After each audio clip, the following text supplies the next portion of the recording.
गुरुर्ब्रह्मा गुरुर्विष्णुः गुरुर्देवो महेश्वरः गुरुः साक्षात् परं ब्रह्म तस्मै श्रीगुरवे नमः। सदाशिवसमारम्भां शङ्कराचार्यमध्यमाम् अस्मदाचार्यपर्यन्तां वन्दे गुरुपरम्पराम्।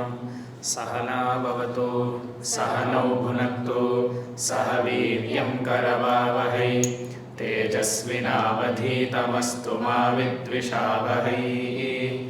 ॐ शान्तिः शान्तिः शान्तिः।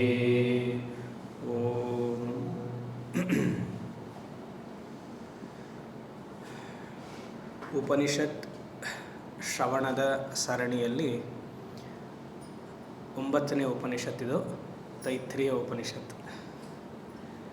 ಇನ್ನು 3 ಬಾಕಿ ಇದೆ, ಮಾಂಡುಕ್ಯ, ಚಾಂದೋಗ್ಯ ಹಾಗೂ ಬೃಹದಾರಣ್ಯಕ. ಇಲ್ಲಿವರೆಗೂ ನಾವು ಕಲ್ತಿರೋದು ಈಶ, ಕೇನ, ಕಠ, ಪ್ರಶ್ನ, ಮುಂಡಕ, ಕೈವಲ್ಯ, ಐತರೇಯ, ಶ್ವೇತಾಶ್ವತರ. ಕೊನೆಯ ಉಪನಿಷತ್ ನಾವು ಕಲ್ತಿರೋದು ಶ್ವೇತಾಶ್ವತರ ಉಪನಿಷತ್ತು. ಈಗ ಕಲಿತಾ ಇರುವಂಥದ್ದು ತೈತ್ರಿಯ ಉಪನಿಷತ್ತು. ಕಲಿತಾ ಇದ್ದೀವಿ, ಶ್ರವಣವು ಮಾಡ್ತಾ ಇದ್ದೀವಿ. ಅಂದರೆ 12 ಉಪನಿಷತ್ತಿನಲ್ಲಿ 8 ಮುಗಿಸಿದ್ದೀವಿ, 9ನೇಗೆ ಹೋಗಿದ್ದೀವಿ. ಸ್ವಲ್ಪ ಆದರೂ ಜ್ಞಾನ ಬಂದಿರಬೇಕು, ನಮಗೆ ಆತ್ಮಜ್ಞಾನ ಬಂದಿರಬೇಕು, ಬ್ರಹ್ಮಚಿಂತನೆ ಅನ್ನುವಂತಹ ವಿಚಾರ ಗೊತ್ತಿರಬೇಕು. ಇಷ್ಟು ಕಲಿತು ನಮಗೆ ಬ್ರಹ್ಮಜ್ಞಾನ ಬರಲಿಲ್ಲ ಅಥವಾ ಬ್ರಹ್ಮಚಿಂತನೆಯಲ್ಲಿ ಮನಸ್ಸು ಬರಲಿಲ್ಲ ಅಂದರೆ ಇಲ್ಲಿವರೆಗೂ ಕಲ್ತಿರುವಂತಹ ಉಪನಿಷತ್ ಸಾಧನೆ ವ್ಯರ್ಥ. ಅದಕ್ಕೆ ಚಾಣಕ್ಯ ಹೇಳ್ತಾರಲ್ಲ ಒಂದು ಮಾತು, ಪುಸ್ತಕಸ್ಥಾತು ಯಾ ವಿದ್ಯಾ ಪರಹಸ್ತಗತಂ ಧನಂ ಕಾರ್ಯಕಾಲೇ ಸಮುತ್ಪನ್ನೆ ನ ಸಾ ವಿದ್ಯಾ ನ ತದ್ಧನಂ. ಅಂದರೆ ಏನು? ಚಾಣಕ್ಯ ಹೇಳ್ತಾನೆ, ಓದಿರುವಂತಹ ವಿದ್ಯೆ ಸರಿಯಾದ ಸಮಯದಲ್ಲಿ ನಿಮಗೆ ಜೀವನದಲ್ಲಿ ಅಳವಡಿಸ್ಕೊಳ್ಳೋಕ್ಕಾಗಲಿಲ್ಲ ಅಂತಾದರೆ, ಇನ್ನೊಬ್ಬರಿಗೆ ಕೊಟ್ಟಿರುವಂಥ ಹಣ, ಸಾಲದ ರೂಪವಾಗಿ ಕೊಟ್ಟಿರುವಂಥ ಹಣ ನಿಮಗೆ ಕಷ್ಟದಲ್ಲಿದ್ದಾಗ ಅದು ವಾಪಸ್ ಬರದೇ ಇದ್ದರೆ ನ ಸಾ ವಿದ್ಯಾ ನ ತದ್ಧನಂ, ಉಪಯೋಗಕ್ಕಿಲ್ಲ ಅಂತ. 8 ಉಪನಿಷತ್ ಕೇಳಿ 9ನೇ ಉಪನಿಷತ್ತು ಏನೋ ಸ್ವಾಮೀಜಿ ಹೊಸದಾಗಿ ಹೇಳ್ತಾರೆ, ಹೊಸದಾಗಿ ಹೇಳಲ್ಲ. ಏನೋ ಅದು ಯಾವುದೋ ಬ್ರಹ್ಮ ಇದೆಯಂತೆ, ಇಲ್ಲ ಅಲ್ವಾ? ಇರೋದು ಒಂದೇ ಬ್ರಹ್ಮ, ಒಂದೇ ಆತ್ಮ ಚೈತನ್ಯ, ಬೇರೆ ಬೇರೆ ರೀತಿಯಾಗಿ ಶ್ರವಣ ಮನನಕ್ಕೆ ಸಹಾಯ ಆಗುವಂತಹ ರೀತಿಯಾಗಿ ನೋಡ್ತಾ ಇದ್ದೀವಿ. ಪುಸ್ತಕಸ್ಥಾತು ಯಾ ವಿದ್ಯಾ, ಇಲ್ಲಿವರೆಗೂ ಕಲ್ತಿರುವಂತಹ ಉಪನಿಷತ್ತೆಲ್ಲ ಮತ್ತು ಸಂಪಾದನೆ ಮಾಡಿರುವಂತಹ ಹಣವೆಲ್ಲ ಪರಹಸ್ತಗತಂ ಧನಂ ಕೊಟ್ಟಿದ್ದೀವಿ. ಕಾರ್ಯಕಾಲೇ ಸಮುತ್ಪನ್ನೆ, ನನಗೆ ಕಷ್ಟ ಇದ್ದಾಗ ಅದು ಬೇಕಲ್ಲ, ವಿದ್ಯೆಯು ಕಷ್ಟ ಇದ್ದಾಗ ಅದು ಕಾರ್ಯಾಚರಣೆಗೆ ಬಂದು ನಮಗೆ ಉಪಯೋಗ ಆಗಬೇಕು. ಸುಖವಾಗಿದ್ದಾಗ ವಿದ್ಯೆ ಬಂದರೆ ಏನು ಉಪಯೋಗ ಇಲ್ಲ. ಸುಖವಾಗಿದ್ದಾಗ ವಿದ್ಯೆಯನ್ನು ಕಲಿಬೇಕು, ಕಷ್ಟದಲ್ಲಿದ್ದಾಗ ಆ ವಿದ್ಯೆಯನ್ನು ಆಚರಿಸಬೇಕು, ಅಳವಡಿಸ್ಕೊಳ್ಬೇಕು. ಅದೇ ರೀತಿಯಾಗಿ ಸುಖವಾಗಿದ್ದಾಗ ಒಬ್ರಿಗೆ ದಾನ ಮಾಡ್ತೀವಿ, ಕಷ್ಟದಲ್ಲಿದ್ದಾಗ ದಾನ ಮಾಡಿದ್ರೆ ಸರಿ, ಅದು ಸಾಲ ಅಂತ ಕೊಟ್ಟಾಗ ಅದು ನಮಗೆ ಬರಬೇಕು ಸರಿಯಾದ ಸಮಯದಲ್ಲಿ. ಬರಲಿಲ್ಲ ಅಂದರೆ ನ ಸಾ ವಿದ್ಯಾ ನ ತದ್ಧನಂ. ಆಶ್ರಮದ ಭಕ್ತರು ಒಬ್ಬರಿಗೆ 1 ಲಕ್ಷ ರೂಪಾಯಿ ಕಳ್ಕೊಂಬಿಟ್ರು. ಆಯಿತಾ? 1 ಲಕ್ಷ ರೂಪಾಯಿ ಹೋಯ್ತು. 1 ಲಕ್ಷ ರೂಪಾಯಿ ಹೋದ್ಮೇಲೆ ಏನು ಮಾಡಿ, ಸುಮ್ಮನೆ ಇರಬೇಕೋ ಬೇಡವಾ? ಹೇಗೆ ಸ್ವಾಮಿ ಸುಮ್ಮನೆ ಇರೋಕ್ಕಾಗುತ್ತೆ? 1 ಲಕ್ಷ ರೂಪಾಯಿ 10,000ನ 20,000, 1 ಲಕ್ಷ, 10,000 ಕಳ್ಕೊಂಡಿದ್ರೆ ಹೇಗೆ ಸ್ವಾಮಿ ಸುಮ್ಮನೆ ಇರೋಕ್ಕಾಗತ್ತೆ? 10,000, 1,000ನ 2,000, 1,000 ರೂಪಾಯಿ ಕಳ್ಕೊಂಡಿದ್ರೆ 100, 200, 100 ರೂಪಾಯಿ ಕಳ್ಕೊಂಡ್ರೆ 1 ರೂಪಾಯಿ, 2 ರೂಪಾಯಿ ಅಲ್ವಾ? ನಮ್ಮ ವ್ಯಾಲ್ಯೂ ಹೇಗಿರುತ್ತೆ ಅಂದರೆ, ನಮಗದು ಕಳ್ಕೊಳ್ಬಾರ್ದು, ಯಾವುದೋ ಗೊತ್ತಿಲ್ಲದ ಕಾರಣದಲ್ಲಿ ಕಳೆದು ಹೋಯಿತು. ಈ ಸಮಯದಲ್ಲಿ ಮನಸ್ಸು ಹೇಗಿದೆ ಅಂತ ನಮಗೆ ಚಿಂತನೆ ಮಾಡಿಕೊಳ್ಬೇಕು ಅಲ್ವಾ? ನಾವು ಉಪನಿಷತ್ ಸಾಧಕರಾಗಿದ್ದರಿಂದ ಅದನ್ನು ನೆಗ್ಲೆಕ್ಟ್ ಮಾಡಿ ಅಂತ ಹೇಳಬಾರ್ದು. ನೀವು ಪೊಲೀಸ್ ಕಂಪ್ಲೇಂಟ್ ಕೊಡಿ, ಅದಕ್ಕೆ ಪ್ರಯತ್ನ ಪಡಿ, ಎಲ್ಲ ಮಾಡಿ. ವೇದಾಂತ ಫ್ಯೂಚರ್ನ ಪ್ಲ್ಯಾನ್ ಮಾಡಬಾರ್ದು ಅಂತ ಹೇಳ್ತಾ ಇಲ್ಲ.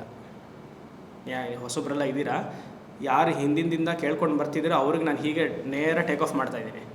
ಉಪನಿಷತ್ ಅಂದರೆ ಏನೋ ಅದೆಲ್ಲ ಹೇಳ್ತೀವಿ, ಯಾಕಂದರೆ 8-9 ಉಪನಿಷತ್ ಆಗಿದೆ. ಮತ್ತು ತಿರ್ಗಿ ಅದೇ ಥರ ಹೇಳಿದ್ರೆ ನನಗೆ ಯಾವಾಗ ಮೋಕ್ಷ ಅಲ್ವಾ? ಸೊ ಆ ರೀತಿಯಾಗಿ ಏನು ಹೇಳ್ತಿದ್ದೆ, 1 ಲಕ್ಷ ರೂಪಾಯಿ ಹೋಯಿತು. ನೀವು ಕೋರ್ಟ್ ಇದೇನು ಪೊಲೀಸ್ಗೆಲ್ಲ ಕಂಪ್ಲೇಂಟ್ ಕೊಡಿ ವೇದಾಂತ ಏನು ಹೇಳ್ತಾರೆ, ವೇದಾಂತ ಫ್ಯೂಚರ್ನ ಪ್ಲ್ಯಾನ್ ಮಾಡಬಾರ್ದು ಅಂತ ಹೇಳ್ತಾ ಇಲ್ಲ. Vedanta will accept that you have to plan for your future, but Vedanta will equally say that you should not worry about the future. ಪ್ಲ್ಯಾನಿಂಗಿಗೂ ವರಿಗೂ ಬಹಳ ವ್ಯತ್ಯಾಸ ಇದೆ. ಹೇಗೋ ಹೋಯ್ತದ 1 ಲಕ್ಷ ರೂಪಾಯಿ, ನೀವು ಕಂಪ್ಲೇಂಟ್ ಕೊಟ್ರಿ, ಬರಲಿಲ್ಲ, ಶಾಪ ಹಾಕದ? ಹೀಗೆ ಶಾಪ. ಮತ್ತು ಉಪನಿಷತ್ ಅಧ್ಯಯನ ಮಾಡಿರುವಂತಹ ಮನಸ್ಥಿತಿ ಹೇಗಿರಬೇಕು ಅಲ್ವಾ? ಇನ್ನೊಂದು, ಅದು ಶಾಪ ಹಾಕುವಂತಹ ಪರಿಸ್ಥಿತಿ ಬೇಡ, ತಗೊಂಡಿರುವಂತಹ ವ್ಯಕ್ತಿ, ನಾವೇನು ಹೇಳ್ತೀವಿ ಕಳ್ಳ ತೊಗೊಂಡು ಹೋದ ಅಂತ, ಆ ಕಳ್ಳ ಅಂತ ನೋಡುವಂತಹ ಮನಸ್ಥಿತಿಯೇ ಇರಬಾರ್ದು ನಮಗೆ. ಯಾಕೆ? ಸ್ಥೇನಾನಾಂ ಪತಯೇ ನಮಃ, ಈಶ್ವರ ತಾನೇ. ಸ್ಥೇನಾನಾಂ ಪತಯೇ ಅಂತ ರುದ್ರಾಭಿಷೇಕದಲ್ಲಿ ಮಾಡುವಂತಹ ಸಮಯದಲ್ಲಿ ಅದರಲ್ಲಿ ಸ್ಥೇನಾನಾಂ ಪತಯೇ ನಮಃ ಹೇಳ್ತೀವಿ, ಇಲ್ಲಿ ಇವನು ಕಳ್ಳ ತೊಗೊಂಡು ಹೋದ ಅಂತ ಹೇಳ್ತೀವಿ.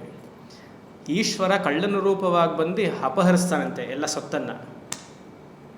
ಆ ರೀತಿ ಯಾಕೆ ನೋಡೋಕ್ಕಾಗಲಿಲ್ಲ? ಉಪನಿಷತ್ ವಿದ್ಯೆಯನ್ನು ಅಧ್ಯಯನ ಮಾಡ್ತಿದ್ದಾಗ ಕಷ್ಟ ಕಾಲದಲ್ಲಿ ಈ ವಿದ್ಯೆಯೆಲ್ಲ ಜ್ಞಾಪಕ ಬರಬೇಕು. ಆರೋಗ್ಯ ಹೋಯ್ತಪ್ಪ, ಆರೋಗ್ಯ ಯಾವುದೋ ಕಾರಣದಿಂದ ನಮ್ಮ ರಕ್ತ ಸಂಬಂಧಿಗಳಿಗೆ ಆರೋಗ್ಯ ಏನೋ ಸ್ವಲ್ಪ ಕೆಡ್ತು, ಏನೋ ಒಂದು ಆಯಿತು, ಆವಾಗ ಯೋಚನೆ ಮಾಡಿ. ಯಾಕಿದೆ ಹೇಳ್ತಾ ಇದ್ದೀನಿ, ಈ ಗಳಿಸಿರುವಂತಹ ವಿದ್ಯೆ, ಇರುವಂತಹ ಹಣವನ್ನು ಸರಿಯಾದ ಸಮಯಕ್ಕೆ ಉಪಯೋಗಿಸಲಿಲ್ಲ ಅಂತಂದರೆ ಈ ಉಪನಿಷತ್ ವಿದ್ಯೆ ನಮಗೆ ಸಿದ್ಧಿ ಆಗೋದಿಲ್ಲ. ಹಣ ಬರುತ್ತೆ, ಹಣ ಹೋಗುತ್ತೆ, ಆರೋಗ್ಯ ಬರುತ್ತೆ, ಆರೋಗ್ಯ ಹೋಗುತ್ತೆ. ಆ ರೀತಿಯಾಗಿ ತೈತ್ತಿರೀಯ ಉಪನಿಷತ್ತನ್ನು ಅಧ್ಯಯನ ಮಾಡ್ತಿದ್ದೀವಿ. ಈ ಮನಸ್ಥಿತಿಯಲ್ಲಿ ಶ್ರವಣವನ್ನು ಹೇಗೆ ಮಾಡಬೇಕು ಅಂತಂದರೆ, ಈ ಮನಸ್ಥಿತಿಯಲ್ಲಿ ಚೆನ್ನಾಗಿ ಮನಸ್ಸಿನಲ್ಲಿ ಪಕ್ವತೆ ಆಗಬೇಕು. ಏನೇ ಬಂದರೂ ಈ ವಿದ್ಯೆಯನ್ನು ಅಳವಡಿಸ್ಕೊಳ್ಳುವಂತಹ ಸಾಮರ್ಥ್ಯ ನನಗೆ ಬೇಕು ಅಂತ ಆ ಮನಸ್ಥಿತಿಯಲ್ಲಿ ಕೂತ್ರೆ ಈ ವಿದ್ಯೆ ನಮಗೆ ಸಿದ್ಧಿಸುತ್ತೆ. ಇಲ್ಲಾಂದರೆ ಆರೋಗ್ಯ ಹೋದಾಗ ಹೇಳಬೇಕೋ ಬೇಡೋ ಸ್ವಾಮೀಜಿಗೆ, ಹೇಳಿದ್ರೆ ಎಲ್ಲಿ ಬೈತಾರೋ ಅಂತ ಮನಸ್ಸಿನಲ್ಲೇ ಪ್ರಾರ್ಥನೆ ಮಾಡ್ಕೊಂಬಿಡೋದು ಅಲ್ವಾ? ಮನಸ್ಸಲ್ಲೇ ಪ್ರಾರ್ಥನೆ ಮಾಡ್ಕೊಂಡು ಎಲ್ಲ ಹೇಳ್ತಾ ಇರೋದು ಅಲ್ವಾ? ಅವಾಗೆಲ್ಲ ಬರುತ್ತೆ ಇದು ಉಪನಿಷತ್ ವಿದ್ಯೆ. ಬೈತಾರೆ, ಇದೆಲ್ಲ ವೇದಾಂತ ಹೇಳ್ತಿದ್ದಾರೆ, ಆಮೇಲೆ ನನ್ನ ಬಗ್ಗೆ ತಪ್ಪು ತಿಳ್ಕೊಂಡ್ಬಿಟ್ರೆ, ಈ ಥರ ಆಯಿತು ಅಂತ ಇನ್ಫಾರ್ಮೇಷನ್ ಮಾತ್ರ ಕೊಟ್ಟರೆ ಅವ್ರಿಗೆ ಗೊತ್ತಾಗುತ್ತೆ, ಓ ಇವ್ನು ಪಕ್ವತವಾಗಿದ್ದಾನೆ ಅಂತ ಗೊತ್ತಾಗುತ್ತೆ. ಹಾಗೆ ಎಲ್ಲ ಗೊತ್ತಾಗುತ್ತೆ, ವಾಯ್ಸ್ ಮಾಡ್ಯುಲೇಷನ್ಲೇ ಗೊತ್ತಾಗುತ್ತೆ ಯಾರು ಹೇಗೆ ಅಂತ ಅಲ್ವಾ? ಇರಲಿ, ಆ ಸೈಡ್ ನೋಟ್. ಯಾರು ಕಳ್ಕೊಂಡ್ರೋ ಅವ್ರಿಗೆ ಇದು. ಎಲ್ಲರನ್ನ ಕೂಡಿಸ್ಕೊಂಡು ಒಬ್ರಿಗೆ ಹೇಳಿದ್ರೆ ಈಗೋ ಹರ್ಟ್ ಆಗಿಬಿಡುತ್ತೆ ಅವ್ರಿಗೆ. ಆದರೆ ಎಲ್ರಿಗೂ ಜೊತೆಗೆ ಹೇಳಿಬಿಟ್ರೆ ಅವಾಗ ನನಗೆಲ್ಲ ಬೇರೆ ಯಾರಿಗೂ ಹೇಳ್ತಿದ್ದಾರೆ ಅಂತ. ಆ ರೀತಿಯಾಗಿ ತೈತ್ತಿರೀಯ ಉಪನಿಷತ್ತನ್ನು ನೋಡೋಕ್ಕೆ ನಾವು ಸಿದ್ಧರಾಗಿದ್ದೀವಿ. 3 ಭಾಗವಾಗಿ ನೋಡ್ತೀವಿ. ಇವಾಗ ಒಂದು, ಮುಂದಿನ ತಿಂಗಳು ಮತ್ತು ಮೊದಲೊಂದು ತಿಂಗಳು. ವಿಶೇಷವಾಗಿ ತೈತ್ತಿರೀಯ ಉಪನಿಷತ್ ದಕ್ಷಿಣ ಭಾರತದಲ್ಲಿ ತುಂಬ ಪ್ರಚಲಿತಿಯಲ್ಲಿದೆ. ಅದು ವಿಶೇಷವಾಗಿ ತಮಿಳುನಾಡು ಜಾಗದಲ್ಲಿ ಅಂತೂ ತೈತ್ತಿರೀಯ ಉಪನಿಷತ್ ಮನೆಯಲ್ಲೂ ಪ್ರತಿಯೊಬ್ಬರಿಗೂ ಗೊತ್ತು. ಪಾರಾಯಣಕ್ಕೆ ಎಲ್ಲರೂ ಇಟ್ಕೊಂಡಿದ್ದಾರೆ ಇದನ್ನು. ಅದರ ಅರ್ಥ ಗೊತ್ತಿಲ್ಲ, ಅರ್ಥ ಗೊತ್ತಾಗಲಿ ಅಂತ ಇವಾಗ ಎಲ್ಲರೂ ಪಾಪ ಆಸಕ್ತರು ಬಂದಿದ್ದಾರೆ. ಇದರಲ್ಲಿ ತೈತ್ತಿರೀಯ ಉಪನಿಷತ್ತು ಕೃಷ್ಣ ಯಜುರ್ವೇದ ಸಂಬಂಧಪಟ್ಟಿರುವಂತಹ ಉಪನಿಷತ್ತು. ಕೃಷ್ಣ ಯಜುರ್ವೇದ, ಶುಕ್ಲ ಯಜುರ್ವೇದದ 2 ಉಪನಿಷತ್ತು, ಒಂದು ಉಪನಿಷತ್ತು ಮಾತ್ರ ನೋಡಿದ್ದೀವಿ. ಈಶಾವಾಸ್ಯ ಉಪನಿಷತ್ತು ನೋಡಿದ್ದೀವಿ. ಬೃಹದಾರಣ್ಯಕ ಆಯುಸ್ಸಿದ್ರೆ ನೋಡ್ತೀವಿ. ಆದ್ದರಿಂದ ಕೃಷ್ಣ ಯಜುರ್ವೇದ ನೋಡೋಣ ಇವಾಗ. ಇದರಲ್ಲಿ 3 ಸೆಕ್ಷನ್ಸ್ ಇದೆ. ಏನಿದೆ?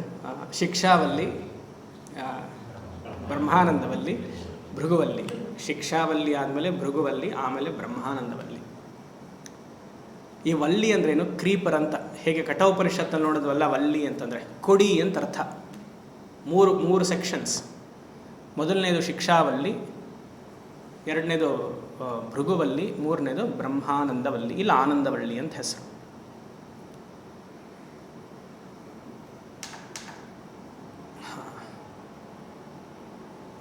ಇದು ಕೃಷ್ಣ ಯಜುರ್ವೇದಕ್ಕೆ ಸಂಬಂಧಪಟ್ಟಿರುವಂತಹ ಉಪನಿಷತ್ತು, ತುಂಬ ಪ್ರಚಲಿತಿದೆ. ಮತ್ತು ಇನ್ನೊಂದೇನೆಂದರೆ ಶಂಕರಾಚಾರ್ಯರ ಸ್ವಶಾಖೆ ಇದು ಅಂತ ಹೇಳ್ತಾರೆ. ಶಂಕರಾಚಾರ್ಯರಿಗೆ ಬಹಳ ಇಷ್ಟವಾಗಿರುವಂತಹ ಉಪನಿಷತ್ತು, ಅವರ ಸ್ವಶಾಖೆ ಅಂತ ಇಲ್ಲಿ ದಕ್ಷಿಣ ಭಾರತದಲ್ಲಿ ಹೇಳ್ತಾರೆ. ಅದು ಕೆಲವು ಮಠಗಳು ಮಾತ್ರ ಹೇಳುತ್ತೆ. ದಕ್ಷಿಣ ಭಾರತದಲ್ಲಿರುವಂತಹ ಇನ್ನೊಂದು ಮಠ ಹೇಳುತ್ತೆ, ಇಲ್ಲ ಅವ್ರದ್ದು ಋಗ್ವೇದ ಹಾಗೆ ಅಂತ ಹೇಳುತ್ತೆ. ಹೇಳ್ಕೊಳ್ಳಿ ಬಿಡಿ, ಅವ್ರು ಯಾವ್ಯಾವೊಬ್ಬರು ಋಗ್ವೇದ ಆಗಲಿ, ಒಬ್ಬರು ಯಜುರ್ವೇದ ಆಗಲಿ. ಬಟ್ ಒಟ್ಟಿನಲ್ಲಿ ನಮಗೆ ಪ್ರಚಲಿತಿಯಲ್ಲಿರುವಂಥದ್ದು ಇದು ಶಂಕರಾಚಾರ್ಯರ ಸ್ವಶಾಖೆ ಹಾಗೆ ಅಂತ. ಆಮೇಲೆ ಇಲ್ಲಿ ಪ್ರತ್ಯೇಕವಾಗಿ ಒಂದೊಂದು ಉಪನಿಷತ್ತಿಗೂ ಒಂದೊಂದು ಶಾಂತಿ ಮಂತ್ರ ಇದ್ದರೆ, ತೈತ್ತಿರೀಯ ಉಪನಿಷತ್ತಿಗೆ 3 ವಳ್ಳಿ ಇರೋದ್ರಿಂದ 3 ಶಾಂತಿ ಮಂತ್ರಗಳು. ಅದರಲ್ಲಿಯೂ 2 ವಿಶೇಷ ಶಾಂತಿ ಮಂತ್ರಗಳು. ಒಂದು ಉಪನಿಷತ್ತಲ್ಲಿ ಒಂದು ತಾನೇ ಬರುತ್ತೆ ಯಾವಾಗಲೂ. ಇವಾಗ ಋಗ್ವೇದ ಅಂದರೆ ಒಂದು ಬರುತ್ತೆ, ಕೃಷ್ಣ ಯಜುರ್ವೇದ ಕಠ ಅಂದರೆ ಸಹನಾಭವತು ಬರುತ್ತೆ. ಇಲ್ಲಿ ಷಣ್ಣೋಮಿತ್ರ ಶಿಕ್ಷಾವಲ್ಲಿಯಲ್ಲಿ ಒಂದು, ಬ್ರಹ್ಮಾನಂದವಲ್ಲಿಯಲ್ಲಿ ಸಹನಾಭವತು ಒಂದು, ಒಂದೇ ಉಪನಿಷತ್ತಲ್ಲಿ 2 ಶಾಂತಿ ಮಂತ್ರ, ಮತ್ತು ಆನಂದವಲ್ಲಿಯಲ್ಲೂ ಸಹನಾಭವತು ಬರುತ್ತೆ. ಹಾಗೆ ಪ್ರತ್ಯೇಕವಾಗಿ ಈ ಉಪನಿಷತ್ತಲ್ಲಿ 2 ಶಾಂತಿ ಮಂತ್ರ. ಆ ರೀತಿಯಾಗಿ ಇದನ್ನು ನೋಡೋಣ. ಇನ್ನು ವಿಶೇಷವಾದ ಇಂಟ್ರಡಕ್ಷನ್ ಬೇಡ, ಯಾಕಂದರೆ ಉಪನಿಷತ್ ಅಂದರೆ ಏನು ಅದೆಲ್ಲ ಶುರುನಲ್ಲೇ ಹೇಳ್ತಾ ಬಂದಿದ್ದೀನಿ. 8 ಉಪನಿಷತ್ ಆಗಿದೆ. ಉಪನಿಷತ್ ಅಂದರೆ ಬ್ರಹ್ಮವಿದ್ಯಾ, ಮೋಕ್ಷಕ್ಕೆ ಹೇತುವಾಗಿರುವಂತಹ ವಿದ್ಯೆ, ಅಷ್ಟು ತಿಳ್ಕೊಂಡ್ರೆ ಸಾಕು. ಅದು ಉಪ ನೀ ಷದ್ ಇದೆಲ್ಲ ಸುಮಾರು ಸತಿ ಹೇಳಿ ಆಯಿತು. ಮತ್ತೆ ಅದೇ ತಿರ್ಗಾ ಹೇಳಿದ್ರೆ ಇವಾಗ ನಮಗದು ಬೇಜಾರಾಗುತ್ತೆ. ಸದ್ಗೆ ಏನಂತ ಹೇಳಿದೆ, ಅವಸಾಧಯತಿ ಇದು ಸದ್ ಅಂತ ಹೇಳಿದ್ದೆ. ಮತ್ತು ಇವಾಗ ಅದಕ್ಕೆ ಅವಸಾಧನ ಅಂದರೆ ಡಿಸ್ಟ್ರಕ್ಷನ್ ಅಂತ ಆಗುತ್ತೆ. ಇವಾಗ ನಮ್ಗೆ ಅದು ಮತ್ತೆ ಅದಕ್ಕೆ ಹೇಳಿದ್ರೆ ಅದು ಡಿಸ್ಟ್ರಕ್ಷನ್ ಆಗುತ್ತೆ, ನಮಗೆ ಬೇಡ. ಸೊ ಆ ರೀತಿಯಾಗಿ ಉಪನಿಷತ್ ವಿದ್ಯೆ ಅಂದರೆ ಬ್ರಹ್ಮವಿದ್ಯೆ, ಆತ್ಮವಿದ್ಯೆ ಹಾಗೆ ಅಂತ. ಈ ಉಪನಿಷತ್ಗೆ ಪ್ರತ್ಯೇಕವಾದ ಶಾಂತಿ ಮಂತ್ರ ಇದೆ, ಪ್ರಸಿದ್ಧವಾದ ಶಾಂತಿ ಮಂತ್ರ ಎಲ್ಲರಿಗೂ ಗೊತ್ತು. ಮತ್ತು ಈ ಉಪನಿಷತ್ಗೆ ಸ್ವರಗಳಿದೆ. ಬೃಹದಾರಣ್ಯಕದಲ್ಲಿ ಸ್ವರವನ್ನು ಕಾಪಾಡಿಕೊಂಡಿದ್ದಾರೆ ಹಿರಿಯರು, ತೈತ್ರೇಯ ಉಪನಿಷತ್ಗೂ ಸ್ವರವನ್ನು ಕಾಪಾಡಿಕೊಂಡಿದ್ದಾರೆ, ಈಶಾವಾಸ್ಯಕ್ಕೂ ಸ್ವರಗಳಿದೆ. ಈಶಾವಾಸ್ಯದಲ್ಲಿ ನಾವೇನು ಮಾಡಿದ್ವಿ, ಸ್ವರವನ್ನು ಹೇಳಿಲ್ಲ, ಸ್ತೋತ್ರ ರೂಪದಲ್ಲಿ ಶ್ಲೋಕ ರೂಪದಲ್ಲಿ ಹೇಳಿಬಿಟ್ವಿ. ಬೃಹದಾರಣ್ಯಕ ಹಾಗೆ ಹೇಳೋಕ್ಕಾಗೋದಿಲ್ಲ, ಆದರೂ ಪರವಾಗಿಲ್ಲ ಹೇಳ್ಬಾರ್ದು. ತೈತ್ರೇಯ ಉಪನಿಷತ್ ಸಂಪ್ರದಾಯಸ್ಥರಿಗೆ ಅದು ಧಕ್ಕೆ ತರಬಾರ್ದು ಅಂತ ಅದನ್ನು ಸ್ವರವಾಗಿ ಹೇಳಬೇಕು. ಸೊ ನಾನೇನು ಸಜೆಸ್ಟ್ ಮಾಡ್ತೀನಿ, ನೀವು ಯಾರೂ ಉಪನಿಷತ್ ಮಂತ್ರಗಳನ್ನ ಹೇಳಬೇಡಿ, ಸಂಪ್ರದಾಯಸ್ಥರಿಗೆ ಬೇಜಾರಾಗುತ್ತೆ, ಅವರು ಬೇಜಾರು ಮಾಡಬಾರ್ದು ನಾವು. ಅದಕ್ಕೆ ನೀವು ಹೇಗಿದ್ದರೂ ಮ್ಯೂಟಲ್ಲಿ ಇರ್ತೀರ, ನೀವು ಮಾನಸಿಕವಾಗೋ ಜೋರಾಗೋ ಹೇಳಿ. ಇಲ್ಲಿ ಬರೀ ಪುರುಷರು ಮಾತ್ರ, ಇಲ್ಲಿ ಆಶ್ರಮದಲ್ಲಿ ಪುರುಷರು ಮಾತ್ರ ಹೇಳ್ತಾರೆ, ನೀವು ಅದು ಕೇಳಿಕೊಂಡ್ರೆ ಸಾಕು ಆಯಿತಾ. ಆಮೇಲೆ ನೀವು ಹೇಗಿದ್ದರೂ ನಾನು ಹೇಳಿದ್ದೀನಿ ಯಾವುದೂ ನೀವು ಪಾಲನೆ ಮಾಡಲ್ಲ, ಕ್ಲಾಸ್ ಆದಮೇಲೆ ಅದನ್ನು ಹೇಳಿಕೊಂಡ್ರು ಸಂತೋಷ. ಆ ರೀತಿಯಾಗಿ ಶ್ರವಣ ಮಾತ್ರ ಮಾಡಿದ್ರೆ ಸಾಕು. ಶ್ರವಣದಿಂದ ಮೋಕ್ಷವೇ ಹೊರತು ಇಲ್ಲಿ ಎಲ್ಲ ಹಠ ಮಾಡಿಕೊಂಡು ನಾನು ಸ್ವರ ಮಾಡ್ತೀನಿ, ವುಮೆನ್ ಚಾವನಿಸಮ್ ಅದೆಲ್ಲ ಇಲ್ಲಿ ಬರಬಾರ್ದು ಆಯಿತಾ. ಇಲ್ಲಿ ಸುಮ್ಮನೆ ಕೇಳಿಸ್ಕೊಂಡ್ರೆ ಒಳ್ಳೆ. ಸೊ ಇಲ್ಲಿ ಪುರುಷರು ಮಾತ್ರ ಹೇಳಿದ್ರೆ ಒಳ್ಳೆ. ಆ ರೀತಿಯಾಗಿ ಶಾಂತಿ ಮಂತ್ರವನ್ನು ನೋಡೋಣ. ಓಂ ಶನ್ನೋ ಮಿತ್ರಶಂ ವರುಣಃ, ಓಂ ಶನ್ನೋ ಮಿತ್ರಶಂ ವರುಣಃ, ಶನ್ನೋ ಭವತ್ವರ್ಯಮಾ, ಶನ್ನೋ ಭವತ್ವರ್ಯಮಾ, ಶನ್ನ ಇಂದ್ರೋ ಬೃಹಸ್ಪತಿಃ, ಶನ್ನ ಇಂದ್ರೋ ಬೃಹಸ್ಪತಿಃ, ಶನ್ನೋ ವಿಷ್ಣುರುರುಕ್ರಮಃ, ಶನ್ನೋ ವಿಷ್ಣುರುರುಕ್ರಮಃ, ನಮೋ ಬ್ರಹ್ಮಣೇ, ನಮೋ ಬ್ರಹ್ಮಣೇ, ನಮಸ್ತೆ ವಾಯೋ, ನಮಸ್ತೆ ವಾಯೋ, ತ್ವಮೇವ ಪ್ರತ್ಯಕ್ಷಂ ಬ್ರಹ್ಮಾಸಿ, ತ್ವಮೇವ ಪ್ರತ್ಯಕ್ಷಂ ಬ್ರಹ್ಮಾಸಿ, ತ್ವಾಮೇವ ಪ್ರತ್ಯಕ್ಷಂ ಬ್ರಹ್ಮ ವದಿಷ್ಯಾಮಿ, ತ್ವಾಮೇವ ಪ್ರತ್ಯಕ್ಷಂ ಬ್ರಹ್ಮ ವದಿಷ್ಯಾಮಿ, ಋತಂ ವದಿಷ್ಯಾಮಿ, ಋತಂ ವದಿಷ್ಯಾಮಿ, ಸತ್ಯಂ ವದಿಷ್ಯಾಮಿ, ಸತ್ಯಂ ವದಿಷ್ಯಾಮಿ, ತನ್ಮಾಮವತು, ತನ್ಮಾಮವತು, ತದ್ವಕ್ತಾರಮವತು, ತದ್ವಕ್ತಾರಮವತು, ಅವತು ಮಾಂ, ಅವತು ಮಾಂ, ಅವತು ವಕ್ತಾರಂ. ಅವತು ವಕ್ತಾರಂ. ಓಂ ಶಾಂತಿ ಶಾಂತಿ ಶಾಂತಿ. ಓಂ ಶಾಂತಿ ಶಾಂತಿ ಶಾಂತಿ. ಪ್ರಸಿದ್ಧವಾದ ಶಾಂತಿ ಮಂತ್ರ, ತುಂಬ ಚೆನ್ನಾಗಿದೆ. ಒಂದು ಕಾರ್ಯವನ್ನು ಶುರು ಮಾಡಬೇಕು, ಉಪನಿಷತ್ ಅಧ್ಯಯನ ಮಾಡೋಕ್ಕಿಂತ ಮುಂಚೆ ಶಾಂತಿ ಮಂತ್ರ ಹೇಳಿಕೊಡುವಂತಹ ಸಂಪ್ರದಾಯ ನಮ್ಮಲ್ಲಿದೆ. ಆ ರೀತಿಯಾಗಿ ಇಲ್ಲಿ ಎಲ್ಲ ವೈದಿಕ ದೇವತೆಗಳಿಗೆ ಪ್ರಾರ್ಥನೆಯನ್ನು ಮಾಡ್ತಿದ್ದಾರೆ. ಮಿತ್ರಃ ವರುಣಃ ಅರ್ಯಮ ಇಂದ್ರಃ ಬೃಹಸ್ಪತಿಃ ವಿಷ್ಣು ಬ್ರಹ್ಮ, 6 ದೇವತೆಗಳನ್ನು ಪ್ರಾರ್ಥನೆಯನ್ನು ಮಾಡ್ತಿದ್ದಾರೆ. ಶುರುನಲ್ಲಿ ಏನಿದೆ, ನಃ ಮಿತ್ರಃ ಶಂಭವತು, ಶನ್ನೋ ಮಿತ್ರಃ ಅಂತಿದೆ. ನಃ ಅಂದರೆ ನಮಗೆ, ಮಿತ್ರಃ ಅಂದರೆ ಮಿತ್ರ ದೇವತೆ, ಶಂ ಅಂದರೆ ಮಂಗಳ, ಭವತು ಅಂತ ಹಾಕ್ಕೊಳ್ಬೇಕು, ಸಪ್ಲೈ ಮಾಡಬೇಕು.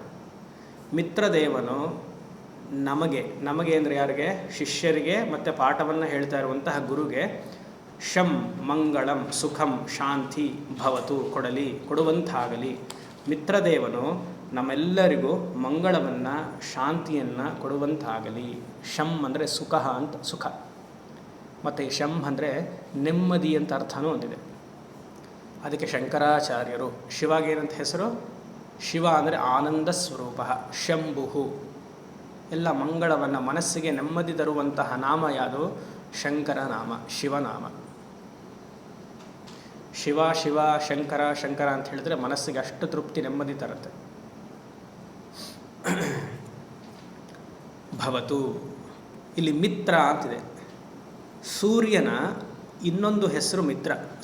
ಸೂರ್ಯ ನಮಸ್ಕಾರದಲ್ಲಿ ನಿಮಗೆ ಮಿತ್ರಾಯ ನಮಃ ಅಂತಲೇ ಶುರು ಆಗುತ್ತೆ. ಈ ಮಿತ್ರದೇವನು, ವೈದಿಕ ದೇವ ಏನು ಮಾಡ್ತಾನೆ ಅಂದರೆ, ಹಗಲಿನ ದೇವತೆ ಈತ. ಬೆಳಗ್ಗೆ ಸೂರ್ಯ ಉದಯದಿಂದ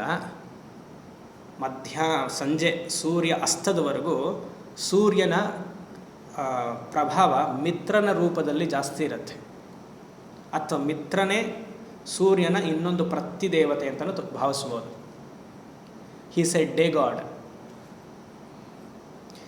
ಇವನು ಈ ದೇವ ಮಿತ್ರ ಪ್ರಾಗ್ಗಮನ ವಾಯು, ನಮ್ಮ ಶರೀರದಲ್ಲಿರುವಂತಹ ಪ್ರಾಣವನ್ನು ಮೂಗಿನ ಮೂಲಕ ತಗೊಳ್ತೀವಲ್ಲ, ಅದಕ್ಕೆ ಪ್ರಾಗ್ಗಮನ ವಾಯು ತಗೊಂಡು ಮತ್ತೆ ಆಚೆ ಬಿಡ್ತೀವಲ್ಲ, ಅದಕ್ಕೆ ಕಾರಣ ಈ ದೇವತ ಮಿತ್ರ.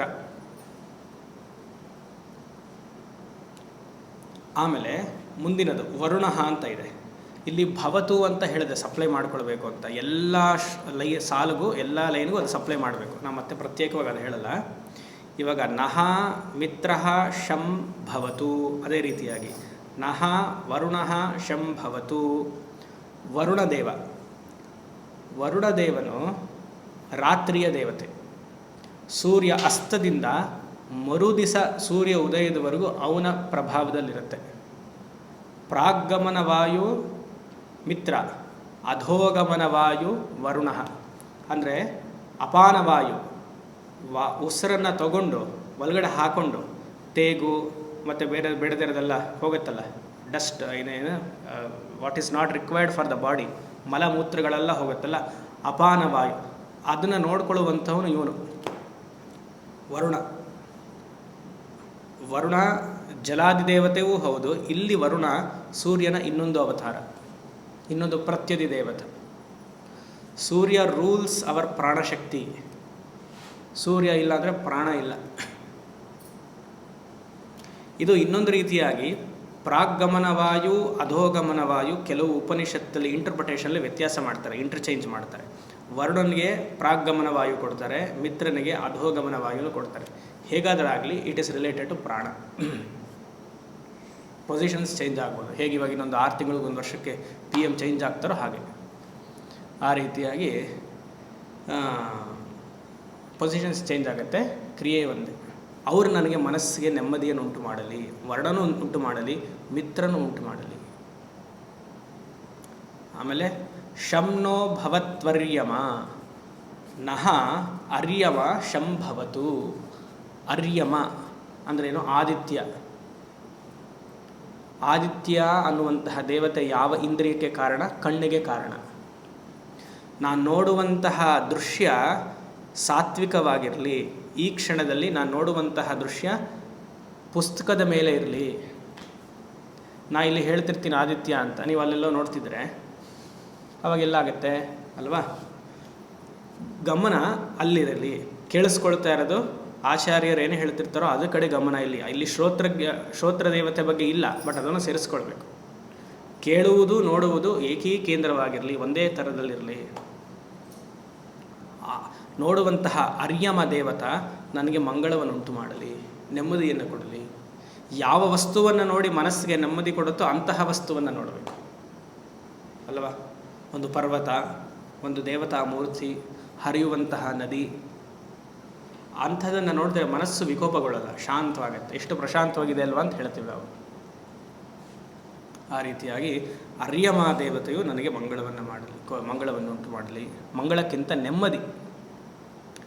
ಆಮೇಲೆ ಇಂದ್ರ ನಹ ಶಂಭವತು.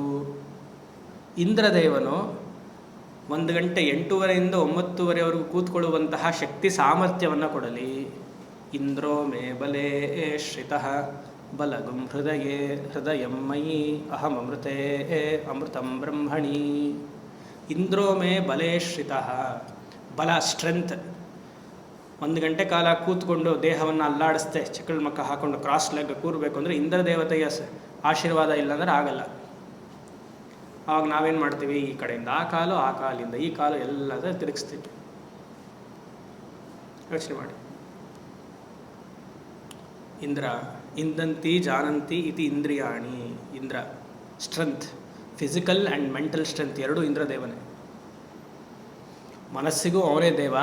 ಚಂದ್ರಮ ದೇವ ಆದ್ರೂ ಅವನಿಗೆ ಇನ್ನೊಂದು ಹೆಸರು ಇಂದ್ರ. ಮತ್ತು ಶರೀರದ ಅಂಗಗಳನ್ನು ನೋಡಿಕೊಳ್ಳುವವನು ಇಂದ್ರನೇ. ಅವನು ಪ್ರಾರ್ಥನೆ ಮಾಡಬೇಕು. ಕೇಳುವಂತಹ ಉಪನಿಷತ್ ಶ್ರವಣ 1 ಗಂಟೆ ಕಾಲ ಚೆನ್ನಾಗಿ ಆಗಬೇಕು.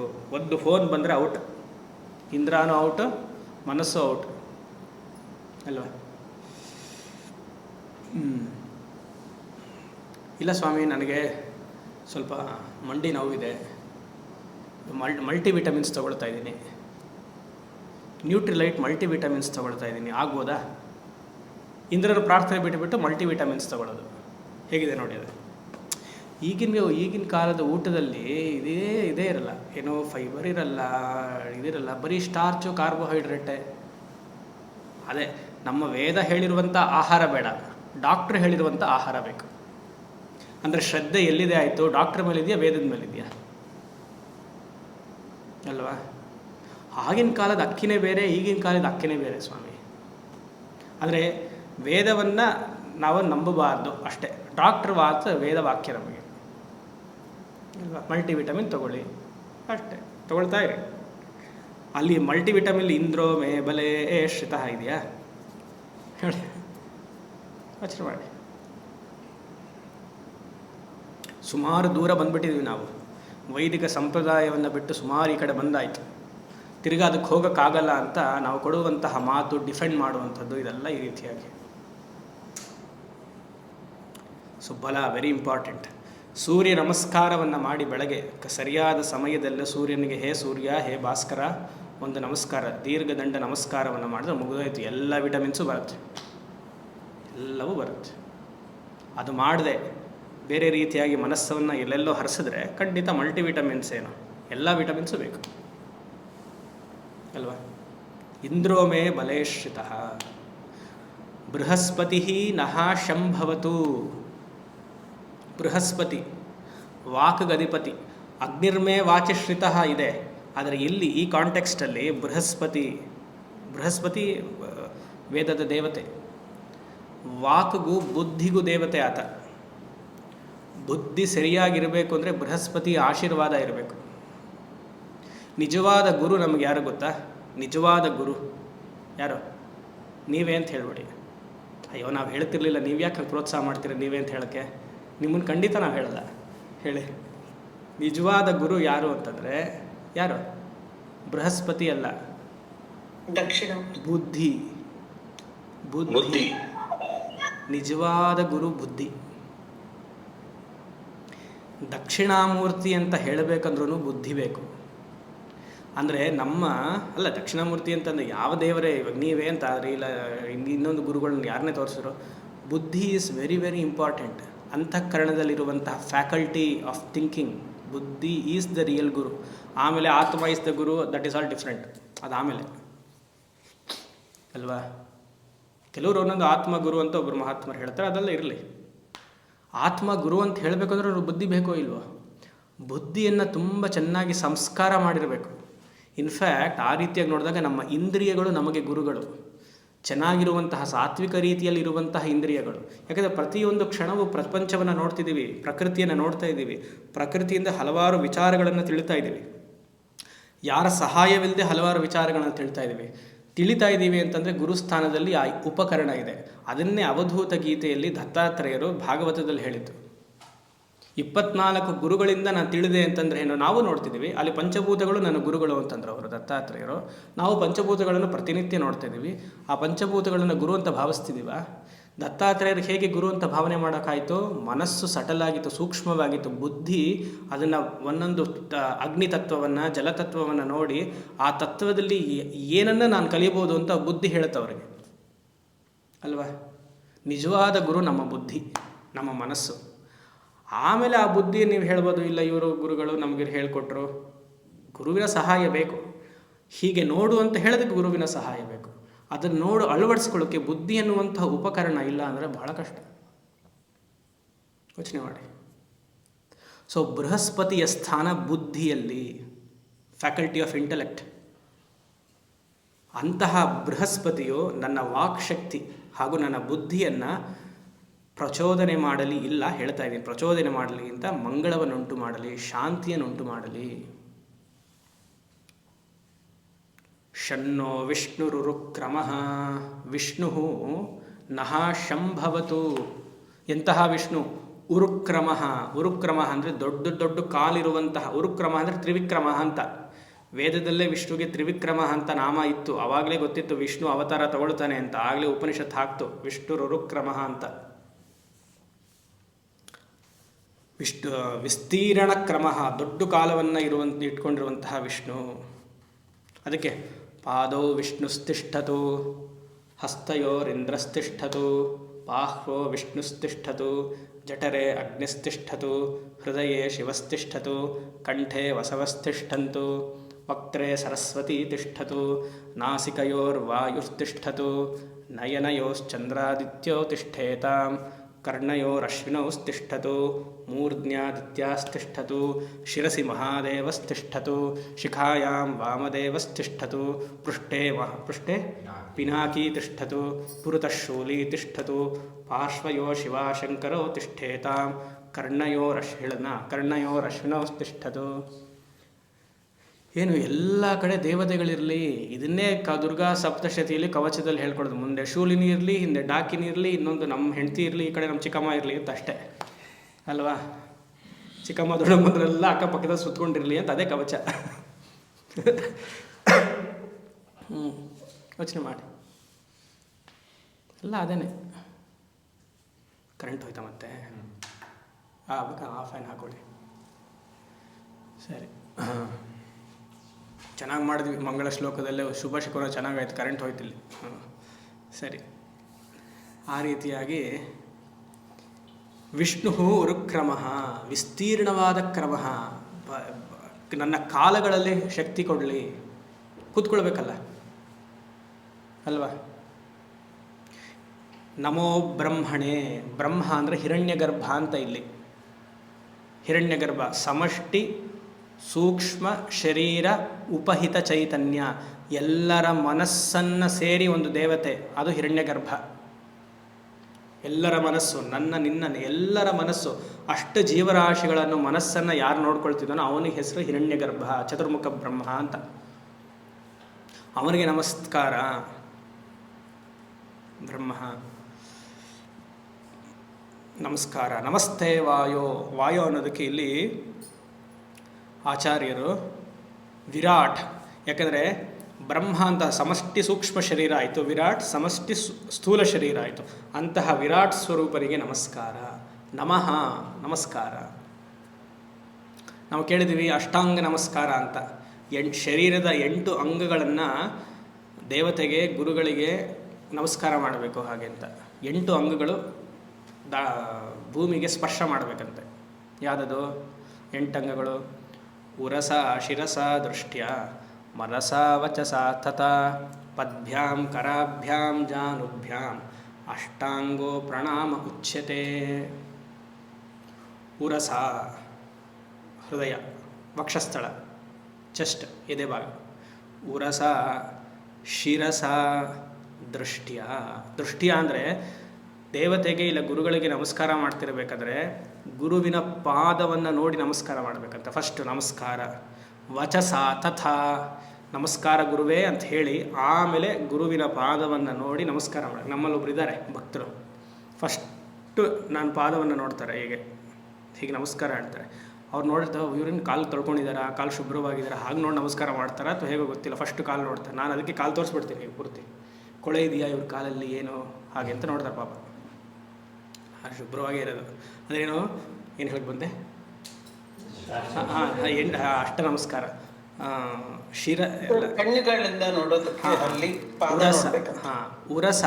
ಉರಸ ಅಂದರೆ ಇದು ಎದೆ ಭಾಗ. ಉರಸ ಶಿರಸ ದೃಷ್ಟ್ಯ, ದೇವತೆಯ ಪಾದ ಗುರುವಿನ ಪಾದ. ಶಿರಸ ದೃಷ್ಟ್ಯ ಮನಸ, ಮನಸ್ಸಿನಲ್ಲಿ ಆ ದೇವತೆ ಇಲ್ಲಾಂದರೆ ಗುರುವಿನ ಒಂದೊಂದ್ಸತಿ ನಾಪಿಸ್ಕೊಳ್ಬೇಕು. ವಚಸ ತಥ ಹೇ ಗುರುವೇ ನಮಸ್ಕಾರ ಅಂತ ಹೇಳಿ ನಮಸ್ಕಾರ ಮಾಡಬೇಕು. ಆಮೇಲೆ ಪದ್ಭ್ಯಾಂ ಕಾಲುಗಳು, ಕರಾಭ್ಯಾಂ ಕೈಗಳು, ಪದ್ಭ್ಯಾಂ ಕರಾಭ್ಯಾಂ ಜಾನುಭ್ಯಾಂ ಮಂಡಿ, ಅಷ್ಟಾಂಗ ಪ್ರಣಾಮ ಉಚ್ಯತೆ. ಮಂಡಿ ಪೂರ್ತಿ ನೆಲಕ್ಕೆ ಸ್ಪರ್ಶ ಮಾಡಿರಬೇಕು, ಕೈ ಪೂರ್ತಿ ಸ್ಪರ್ಶ ಆಗಿರಬೇಕು. ವೈದಿಕರೆಲ್ಲ ನಮಸ್ಕಾರ ಮಾಡೋದು ನೋಡಿ ಕಲಿಬೇಕು. ಪೂರ್ತಿ ಒಂದು ಹೀಗೆ ನಮಸ್ಕಾರ ಮಾಡ್ತಾರೆ, ಒಂದು ಕೈ ಎರಡು ಕೈಯನ್ನು ಹಿಂದೆ ಇಟ್ಟು ತಲೆಯನ್ನು ಹೀಗೆ ಪೂರ್ತಿ ಹಿಂಗೆ ಮಾಡ್ತಾರೆ ನಮಸ್ಕಾರ. ಅದು ನಿಜವಾದ ನಮಸ್ಕಾರ. ಕೆಲವು ನಮಸ್ಕಾರಗಳೆಲ್ಲ ನೋಡಿಬಿಟ್ರೆ ಈಗ ಈ ಶ್ಲೋಕವನ್ನು ಬದಲಾವಣೆ ಮಾಡಬೇಕು ಅಂತ ನನಗನ್ಸಿದೆ. ಬಲಗೈಯಲ್ಲಿ ಮೊಬೈಲ್ ಇರುತ್ತೆ, ಇಲ್ಲ ಎಡಗೈಯಲ್ಲಿ ಮೊಬೈಲ್ ಇರುತ್ತೆ, ಅದ್ರ ಜೊತೆಗೆ ನಮಸ್ಕಾರ ಮಾಡ್ತಾರೆ. ಅದೇ ಮೊಬೈಲ್ ಎಲ್ಲಿ ಬಿದ್ದು ಹೋಗುತ್ತೋ ಪಕ್ಕದಲ್ಲಿಟ್ಟು ಮಾಡ್ಬೋದಲ್ಲ, ಆಮೇಲೆ ನೋಡ್ಬೋದಲ್ಲ, ಹಾಗೆ ಮಾಡೋದು ನಮಸ್ಕಾರ ಅಲ್ವಾ. ಅದಕ್ಕೆ ಇವಾಗ ಮೊಬೈಲ್ಗೇನೋ ಸಂಸ್ಕೃತದಲ್ಲಿ ಜಂಗಮ ದೂರವಾಣಿ. ಇವಾಗ ಸೇರಿಸ್ಬಿಡೋಣ, ಶ್ಲೋಕ ಮಾಡಿಬಿಡೋಣ, ಸಮಯ ಇದೆಯಲ್ಲ. ಉರಸ ಶಿರಸ ದೃಷ್ಟ್ಯ ಮನಸ ವಚಸ ಥತ ಪದ್ಭ್ಯಾಂ ಕರಾಭ್ಯಾಂ ಜಾನುಭ್ಯಾಂ ಜಂಗಮ ದೂರವಾಣಿ ನವಾಂಗ ಪ್ರಣಾಮ ಉಚ್ಯತೆ ಮಾಡಿಬಿಟ್ರೆ ಅಷ್ಟೇ ಅಲ್ವಾ. ಮೊಬೈಲು ಸೇರಿ ನಮಸ್ಕಾರ ಬಂತಿವಾಗ. ನಮಸ್ಕಾರ ಮಾಡುವಂಥದ್ದು ಒಂದು ಪುಣ್ಯಕರ್ಮ ಅಂತ ಹಲವಾರು ಜನಕ್ಕೆ ಗೊತ್ತಿಲ್ಲ. ಈ ದರಿದ್ರ ಮೊಬೈಲ್ ಬಂದಿರೋದ್ರಿಂದ ಅದನ್ನು ಸೇರಿಸ್ಬಿಡ್ತೀವಿ ನಾವು. ಇದು ಯಾರು ಮಾಡಬೇಕು? ಪುರುಷರು ಮಾತ್ರ ಮಾಡಬೇಕು 8 ನಮಸ್ಕಾರ. ಹೆಣ್ಮಕ್ಳಿಗೆ ಪಂಚ ನಮಸ್ಕಾರ ಮಾತ್ರ ಶಾಸ್ತ್ರದಲ್ಲಿ ಹೇಳಿರೋದು. ಪಂಚ ನಮಸ್ಕಾರ ಅದು ಆಫ್ ಮಾಡಿಬಿಡಿ. ಪಂಚ ನಮಸ್ಕಾರ ಅಂತ ಹೇಳಿದ ಮೇಲೆ ಉರುಳು ಸೇವೆ ಎಲ್ಲಿ ಬರುತ್ತೆ? ಈ ದೇವಸ್ಥಾನಕ್ಕೆ ಹೋಗಿ ಹಲವಾರು ಹೆಣ್ಮಕ್ಳು ಉರುಳು ಸೇವೆಯನ್ನು ಮಾಡ್ತಾರೆ, ನೀವು ನೋಡಿರ್ತೀರ. ಶಾಸ್ತ್ರದಲ್ಲಿ ಯಾವ ಹೆಣ್ಮಕ್ಳಿಗೂ ಅದು ಉರುಳು ಸೇವೆ ಹೇಳೇ ಇಲ್ಲ. ಪಾಪ ಇವ್ರು ಹರಕೆ ಹೊತ್ಕೊಂಡ್ಬಿಟ್ಟಿರ್ತಾರೆ ಮನೇಲಿ ಕಷ್ಟವನ್ನು ನೋಡಿ. ಅವ್ರಿಗೆ ಅಡ್ವೈಸ್ ಮಾಡೋರು ಹೇಳಬೇಕು, ಇಲ್ಲ ಉರುಳು ಸೇವೆ ಇಲ್ಲ ನಿಮಗೆ. ಮಂಡಿ, ಕೈ, ಮನಸ್ಸು, ದೃಷ್ಟಿ ಮತ್ತು ಕಾಲು ಇಷ್ಟೇ. ಶಿರಸ್ಸು, ವಕ್ಷಸ್ಥಳವನ್ನು, ನಾಭಿಯನ್ನು ಒಂದು ಹೆಣ್ಣು ಭೂಮಿಗೆ ಸ್ಪರ್ಶ ಮಾಡಬಾರ್ದು ಅಂತ ಧರ್ಮಸಿಂಧು. ಆ ಥರ ಏನಾದ್ರು ವಕ್ಷಸ್ಥಳವನ್ನು, ನಾಭಿಯನ್ನು ಭೂಮಿಗೆ ಸ್ಪರ್ಶ ಮಾಡಿದ್ರೆ ಭೂಮಿ ತಾಯಿ ವಸುಂಧರಾಗಿ ಬೇಜಾರಾಗುತ್ತೆ. ನಿಮ್ಮಲ್ಲಿರುವಂತಹ ಇಲ್ಲ ಬಿಡಿ, ಇರುವಂತಹ ಲಕ್ಷ್ಮೀನೂ ಹೊರಟೋಗ್ತಾಳೆ ಅಂತ. ಇದ್ರೆ ತಾನೇ ಹೋಗೋಕ್ಕೆ, ಇಲ್ಲ ಅಂತ ಧರ್ಮಸಿಂಧು ಹೇಳುತ್ತೆ.